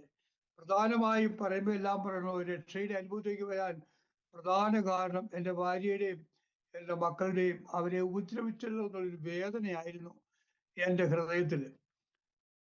അപ്പം ആ ഒരു സാഹചര്യത്തിൽ കൂടി എനിക്ക് കർത്താവിനെ കണ്ടെത്തുവാനും കർത്താവിനെ സ്നേഹിപ്പാനും കർത്താവിന് വേണ്ടി ആത്മാക്കളെ നേടുവാനും ഒക്കെ കർത്താവ് ഭാഗ്യം തന്നു. അതൊരു വലിയ ക്രെഡിറ്റായി, ഒരു അഭിമാനമായി ഞാൻ കാണുന്നു. അതുകൊണ്ട് എൻ്റെ വീട്ടിലെ അംഗങ്ങളെ കൂടി ഞാൻ വേഗത്തിൽ ഒന്ന് പരിചയപ്പെടുത്തട്ടെ. എനിക്ക് 2 മക്കളാണുള്ളത്. ഒരു മോനുണ്ട്, ഷോജി. അവരുടെ ഭാര്യ ലിത ഇവിടെ ടൗണിലെ ആധാരമെടുത്ത് കടയിലാണ്. മകൻ ഇലക്ട്രീഷ്യൻ വർക്ക് ചെയ്യുകയാണ്, വയറിങ്ങും പ്ലംബിങ്ങും ഒക്കെ. മകളെ വയനാടിയിലെ തന്നെ മാനന്തവാടി വിവാഹം കഴിച്ചയച്ചു. അവളും ആധാരമെടുത്ത് കടയിലാണ്. അവളുടെ ഭർത്താവ് ലൈൻ ബസ് ഓടിക്കുന്നു. അവൾക്കൊരു കൊച്ചുണ്ട്. മോന് 2 പിള്ളേരുണ്ട്. ഞാനിപ്പോ ഞങ്ങളുടെ ചർച്ചിന്റെ അടുത്ത് നെറ്റും കിട്ടത്തില്ല, വൈഫൈയും കിട്ടത്തില്ല. അതുകൊണ്ട് ഞാൻ മോന്റെ അടുത്തേക്ക് ഇന്നലെ വന്നതാണ്. ഈ സാക്ഷ്യം പറയാൻ വേണ്ടി ഇന്നലെ ഇവിടെ വന്നതാണ്. എൻ്റെ കൊച്ചുമോനാണ് കാര്യങ്ങളൊക്കെ സഹകരിച്ചത്. ലോകത്തിന് മുമ്പിൽ നമ്മുടെ പാപത്തിന്റെ പരിണിതഫലമായി നമുക്ക് വേണ്ടി പരമയാഗമായി തീർന്ന കർത്താവിനെ മനസ്സിലാക്കുന്നതിനേക്കാൾ വലിയൊരു രക്ഷയൊന്നുമില്ല. ഇന്ന് ദീർഘവർഷങ്ങളായി 10-35 ദിവസമായി അസംബ്ലീസ് ഓഫ് ഗോഡിന്റെ ഒരു ശുശ്രൂഷകനായി ഇന്നും കർത്താവ് പരിപാലിച്ചുകൊണ്ടിരിക്കുന്നു. അപ്പൊ ദൈവത്തെ അറിയാത്ത കാലഘട്ടവും ദൈവത്തെ അറിയുന്ന കാലഘട്ടവും ഈ രണ്ടും കൂടെ നോക്കുമ്പോൾ എൻ്റെ പണ്ടത്തെ എൻ്റെ ആ ജീവിതത്തിലെ ഒരു ഫോട്ടോയും ഈ രക്ഷപ്പെട്ട ശേഷമുള്ള ഒരു ഫോട്ടോയും കൂടെ ഞാൻ ഒന്നിച്ചിങ്ങനെ എൻ്റെ കുഞ്ഞുങ്ങളെ ശരിയാക്കി തന്നു. അത് പലരോടും പറയുമ്പം പറയുമോ, ഈ പഴയ ആളെ ഒരിക്കലും ഓർക്കാം, ഈ പുതിയ ആളുമായിട്ട് എന്തോരം വ്യത്യാസമാണെന്ന് പറഞ്ഞ്. അപ്പൊ ദൈവമക്കളെ, ഞാൻ പറയുന്നത് എൻ്റെ കുറിവാക്യം തന്നെ, എൻ്റെ ഒരു ഇത് തന്നെ, ദൈവത്തിന്റെ അത്ഭുത പ്രവൃത്തി എന്നിൽ കൂടി ദൈവം വെളിപ്പെടുത്തി. ദൈവത്തിന് എന്നെ കുറിച്ച് പദ്ധതി ഉണ്ടായിരുന്നു. ആത്മാക്കളെ നേടുവാൻ വിശുദ്ധ ബൈബിൾ പഠിപ്പിക്കുന്ന പോലെ ലോക സ്ഥാപനത്തിന് മുമ്പേ ക്രിസ്തുയേശു നിങ്ങളെ തെരഞ്ഞെടുത്തു. ഞാൻ ഇന്ന വീട്ടിൽ ജനിക്കുമെന്നും ഇന്ന മാതാപിതാക്കൾക്ക് ജനിക്കുമെന്നും ഇന്ന സമയത്ത് രക്ഷപ്പെടുമെന്നും കർത്താവിന് വേണ്ടി പ്രവർത്തിക്കുന്നതൊക്കെ ദൈവത്തിന്റെ സർവജ്ഞാനത്തിൽ അറിയാവുന്നത് കൊണ്ട് ദൈവത്തിന്റെ കയ്യിൽ ഒരു പാത്രമായി കുശവന്റെ കൈ പോലെ മണ്ണ് പോലെ ഏൽപ്പിച്ചു കൊടുക്കാൻ കർത്താവ് ഇടവരുത്തിയത് കൊണ്ട് എൻ്റെ ജീവിതത്തിൽ ഏറ്റവും സന്തോഷവും ആനന്ദവും സംതൃപ്തി നിറഞ്ഞൊരു കാലഘട്ടത്തിൽ കൂടിയാണ് ഇപ്പൊ ഞാൻ കടന്നു പോകുന്നത്. ഞാൻ നേരത്തെ സൂചിപ്പിച്ചല്ലോ, 74 വയസ്സായി. ഇന്നും കർത്താവിന് വേണ്ടി ശക്തമായി പടപൊരുതുവാൻ കർത്താവ് എന്നെ ഉപയോഗിച്ചുകൊണ്ടിരിക്കുന്നു. എന്നെ പരിചയപ്പെടുത്തിയ ഡൽഹിയിലുള്ള ചന്ദ്രിക എന്ന് പറഞ്ഞ സഹോദരിയാണ് എനിക്ക് ഇങ്ങനെ അരോമ TV ഉണ്ട്, അതിനകത്ത് ഒരു സാക്ഷ്യം പറവാസ് എന്നൊക്കെ പറഞ്ഞ് അദ്ദേഹമാണ് എനിക്ക് ആ കാര്യം തന്നത്. മിക്കവാറും വിളിക്കും. ഞങ്ങൾ വളരെ നേരിട്ട് കണ്ടിട്ടില്ലെങ്കിലും വളരെ ഞങ്ങളുടെ സ്നേഹിതരായി അകലിരിക്കുന്നു. അപ്പൊ ഇന്നയോടും കർത്താവിനെ പരിപാലിച്ചു സഹായിച്ചു. എനിക്കിനി ഒരേ ഒരു കാര്യമുള്ളൂ, മരണം വരെയും കർത്താവിന്റെ വേല ചെയ്യണം, ആത്മാക്കളെ നേടണം, മറ്റുള്ളവർക്ക് വേണ്ടി പ്രാർത്ഥിക്കണം, വിടുതൽ കിട്ടണം. ആ ഒരേ ഒരു ചിന്തയേ ഉള്ളൂ. പ്രശ്നങ്ങളും പ്രതികൂലങ്ങളും ഒക്കെയും ജീവിതത്തിൽ ആഞ്ഞടിക്കുമ്പോഴും ദൈവകൃപ ഹൃദയത്തിൽ ഉള്ളത് കൊണ്ട് ഞാനും എൻ്റെ കുടുംബവും ഞങ്ങളുടെ കുഞ്ഞുങ്ങളും സന്തോഷത്തോടെ ആയിരിക്കുന്നു. അതുകൊണ്ട് ഈ വിലപ്പെട്ട സാക്ഷ്യം പറയാൻ അവസരം തന്ന കർത്താവിന്റെ വിലപ്പെട്ട ദാസന് വേണ്ടി പ്രത്യേകം ഓർത്ത് നന്ദി പറയുന്നു. അരോമ TVയിലെ ഇങ്ങനൊരു സാക്ഷ്യം പറയുവാൻ കർത്താവെ ഒരുക്കി തന്ന നല്ല കൃപയ്ക്കായി സ്തോത്രം. എനിക്ക് ഒത്തിരി സന്തോഷമുണ്ട്. ഞാൻ കുറെ സാക്ഷ്യങ്ങളൊക്കെ ഇതിനകത്തുനിന്ന് എൻ്റെ വിലാസം ഇട്ടിട്ടുണ്ടായിരുന്നു. ആ സാക്ഷ്യങ്ങളൊക്കെ ഞാൻ കുറെയൊക്കെ കേട്ടു. ജീവിതത്തിൽ ക്രിട്ടിക്കൽ സ്റ്റേജിലാക്കി എത്രയോ ജനത്തെ കർത്താവിന്റെ സ്നേഹം മാടി വിളിക്കുന്നു. കർത്താവ് നമ്മളെ അതിനുവേണ്ടി ഒരുക്കി നിർത്തുന്നു. എൻ്റെയൊക്കെ സാക്ഷ്യം സത്യത്തിൽ ഒന്നുമില്ല. പക്ഷെ ഓരോരുത്തരുടെ സാക്ഷ്യങ്ങൾ കേട്ടാൽ തീരാ രോഗവും ബുദ്ധിമുട്ടും പ്രയാസങ്ങളും കഷ്ടപ്പാടും മധ്യത്തിലും ദൈവത്തിന്റെ ശക്തിയുള്ള കരം തൊട്ട അനേക സാക്ഷ്യങ്ങളെ കേൾപ്പാനിടയായി.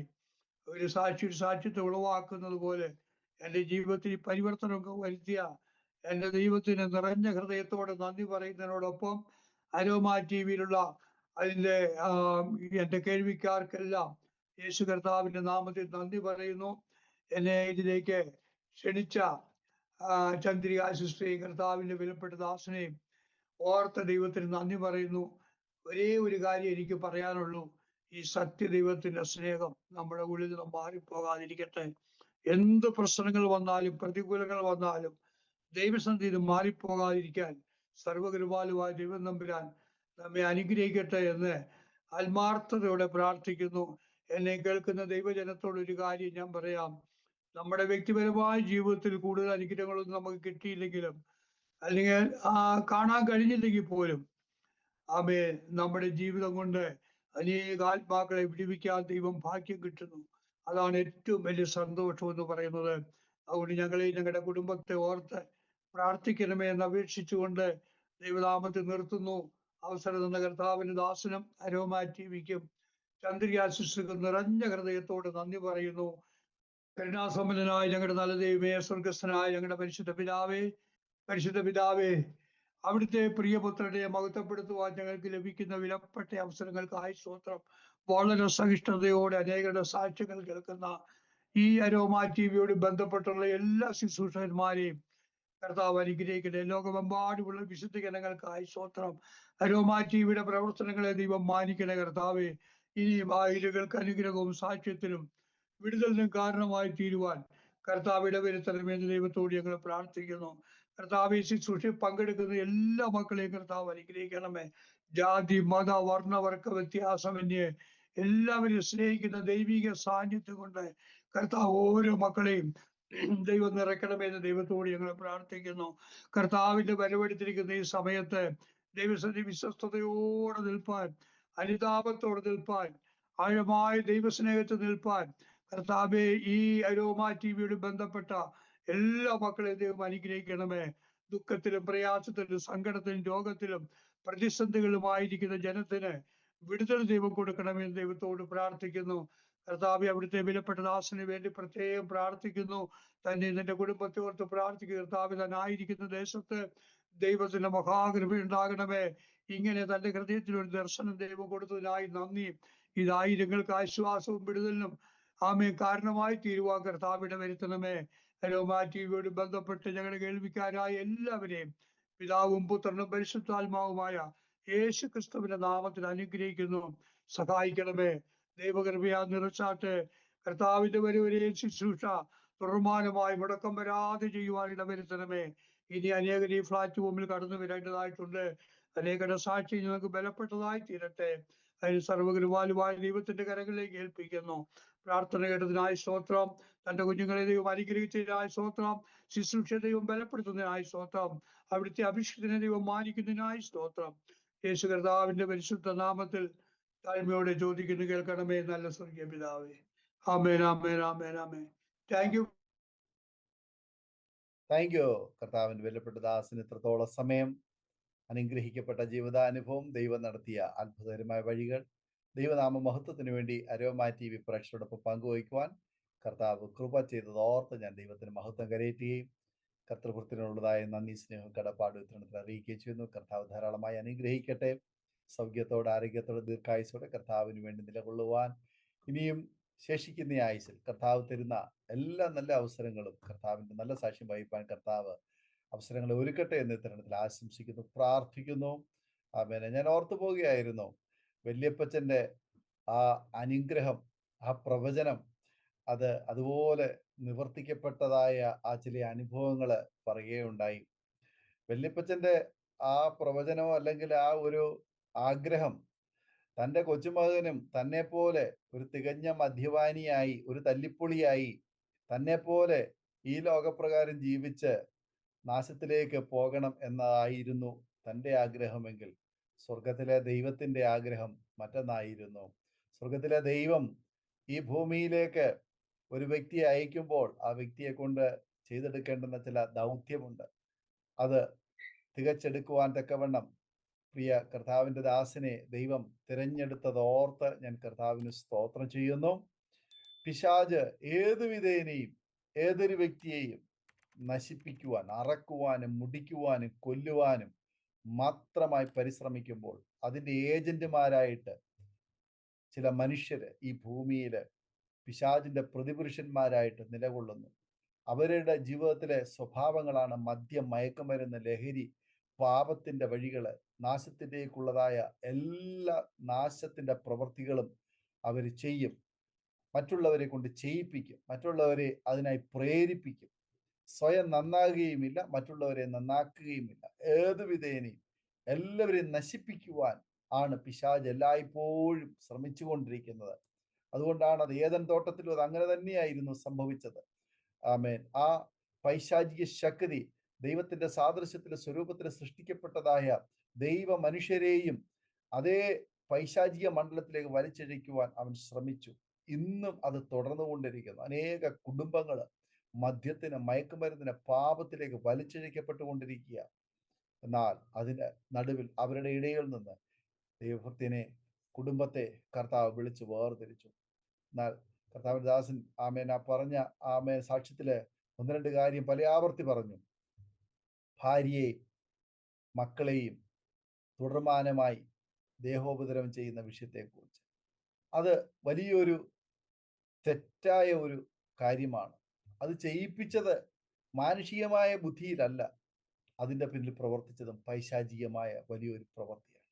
എന്നാൽ ദൈവത്തിന്റെ പരിശുദ്ധാത്മാവ്, ദൈവത്തിന്റെ വചനം ഹൃദയത്തിലേക്ക് വന്നപ്പോൾ, ദൈവശബ്ദം കേട്ട് കഴിഞ്ഞപ്പോൾ ചെയ്യുന്ന പ്രവൃത്തികളെല്ലാം തെറ്റാണെന്ന് വലിയ കുറ്റബോധമുണ്ടായി. ആ തെറ്റ് തിരുത്തുവാനിടയായി തീർന്നപ്പോൾ സമാധാനം, സന്തോഷം ആ കുടുംബത്തില് അലതല്ലുവാൻ ഇടയായി തീർന്നു. ഇന്ന് എല്ലാവിധമായ സമാധാനവും സന്തോഷവും ആത്മീയ അനുഗ്രഹങ്ങളും അനേക മദ്യപന്മാരെ ആ നല്ല നിലയിലേക്ക്, നേർനിലത്തിലേക്ക് നടത്തുവാൻ തക്കവണ്ണം ദൈവം ഉപയോഗിച്ചുകൊണ്ടിരിക്കുന്ന ഒരു ദൈവഭക്തനായി വയനാട്ടിൽ ഭൗമികമായ ഒന്നും നേടിയില്ലെങ്കിൽ പോലും ആത്മീയമായി ചില ആത്മാക്കളെ നേടുവാൻ, ചിലരുടെ പേര് നിത്യജീവങ്കൽ ആമേൻ ജീവന്റെ പുസ്തകത്തില് ആമേൻ എഴുതപ്പെടുവാൻ കർത്താവിന്റെ ദാസനെ ദൈവം ഉപയോഗിച്ചു. ദൈവത്തിന്റെ ആ തിരഞ്ഞെടുപ്പിനായി ഞാൻ കർത്താവിന് സ്തോത്രം ചെയ്യുന്നു. ദൈവം എത്ര നല്ലവൻ, വിശ്വസ്തൻ. നമ്മുടെ ജീവിതത്തിൽ അനുഭവിച്ചറിയാൻ കർത്താവ് കൃപ ചെയ്തല്ലോ. ആമേൻ. ഈ കിട്ടിയ അവസരം ആമേനെ അനുഗ്രഹിക്കപ്പെട്ട നിലയിൽ അനേക പ്രിയപ്പെട്ടവർക്ക് ആമേ പ്രചോദനകരമായി നല്ല സാക്ഷ്യം പങ്കുവച്ചതിന് കർത്താവിന്റെ ദാസനെ ഒരു പ്രാവശ്യം കൂടി നന്ദി അറിയിക്കുന്നു. ദൈവം ധാരാളം അനുഗ്രഹിക്കട്ടെ. അരോമ TV പ്രേക്ഷകർക്കും ഈ സാക്ഷ്യം ഒരു വേറിട്ട അനുഭവമായി തീർന്നു എന്ന് ഞങ്ങൾ പൂർണ്ണമായി വിശ്വസിക്കുന്നു. തീർച്ചയായിട്ടും നിങ്ങളുടെ പ്രിയപ്പെട്ടവർക്ക്, സുഹൃത്തുക്കൾ കൂടി നിങ്ങൾ ഷെയർ ചെയ്ത് കൊടുക്കണം. നിങ്ങളുടെ വലിയ അഭിപ്രായങ്ങളും നിർദ്ദേശങ്ങളും കമന്റ് ബോക്സിൽ രേഖപ്പെടുത്താൻ മറക്കരുത്. നിങ്ങൾക്കൊരു പ്രാർത്ഥനാ വിഷയമുണ്ട്, ഞങ്ങളുമായി പങ്കുവയ്ക്കുവാൻ നിങ്ങൾ ആഗ്രഹിക്കുന്നുവെങ്കിൽ സ്ക്രീനിൽ കാണുന്ന വാട്സപ്പ് നമ്പറിൽ ഞങ്ങൾ അറിയിച്ചാൽ തീർച്ചയായിട്ടും ഞങ്ങൾ നിങ്ങളുടെ വിഷയങ്ങൾക്ക് വേണ്ടി പ്രത്യേകം പ്രാർത്ഥിക്കുന്നു. സാക്ഷ്യം പറഞ്ഞ പ്രിയപ്പെട്ടവരോടൊപ്പം എല്ലാ തിങ്കളാഴ്ചയും രാത്രി 8:30 മണി മുതൽ ഓൺലൈനിലൂടെ നടക്കുന്ന പ്രാർത്ഥനാ കൂട്ടായ്മയിൽ നിങ്ങൾക്ക് സംബന്ധിക്കാവുന്നതാണ്. അടുത്ത അനുഗ്രഹിക്കപ്പെട്ട സാക്ഷ്യവും വചനചിന്തയുമായി നാം വീണ്ടും കൂടി കാണുന്നവരെയും എല്ലാ പ്രിയപ്പെട്ടവർക്കും goodbye. God bless you all. ആമേൻ. ഓർമ്മയുടെ മനോരഥത്തിൽ മായാത്ത ഓർമ്മയ്ക്കായി അരോമ മാട്രിമോണിയിൽ നിന്നും ജീവിത പങ്കാളിയെ കണ്ടെത്തൂ. നിങ്ങൾ ഒരു ക്രിസ്തീയ ജീവിത പങ്കാളിയെ അന്വേഷിക്കുകയാണോ? അതോ മക്കൾക്ക് അനുയോജ്യമായ ഒരു തക്ക തുണയ്ക്ക് വേണ്ടി പ്രാർത്ഥിക്കുന്ന വ്യക്തിയാണോ? എങ്കിൽ അരോമ മാട്രിമോണി നിങ്ങൾക്ക് വേണ്ടിയാണ്. ഇന്നു തന്നെ സൗജന്യമായി രജിസ്റ്റർ ചെയ്യൂ. അരോമ മാട്രിമോണിയുടെ പ്രത്യേകതകൾ: രജിസ്ട്രേഷൻ തികച്ചും സൗജന്യം. ലോകത്തെവിടെയുമുള്ള അനുയോജ്യമായ ക്രിസ്തീയ ജീവിത പങ്കാളിയെ തിരഞ്ഞെടുക്കാം. വിവാഹം നടക്കുന്നതുവരെ സർവീസ് ലഭിക്കുന്നു. ഏറ്റവും ചെറിയ പാക്കേജുകളും തിരഞ്ഞെടുക്കാം. അരോമ മാട്രിമോണി നിങ്ങൾക്കായി ഒരുക്കുന്നു വിവാഹം പരമാനന്ദം. Email aroma matrimony2020@gmail.com.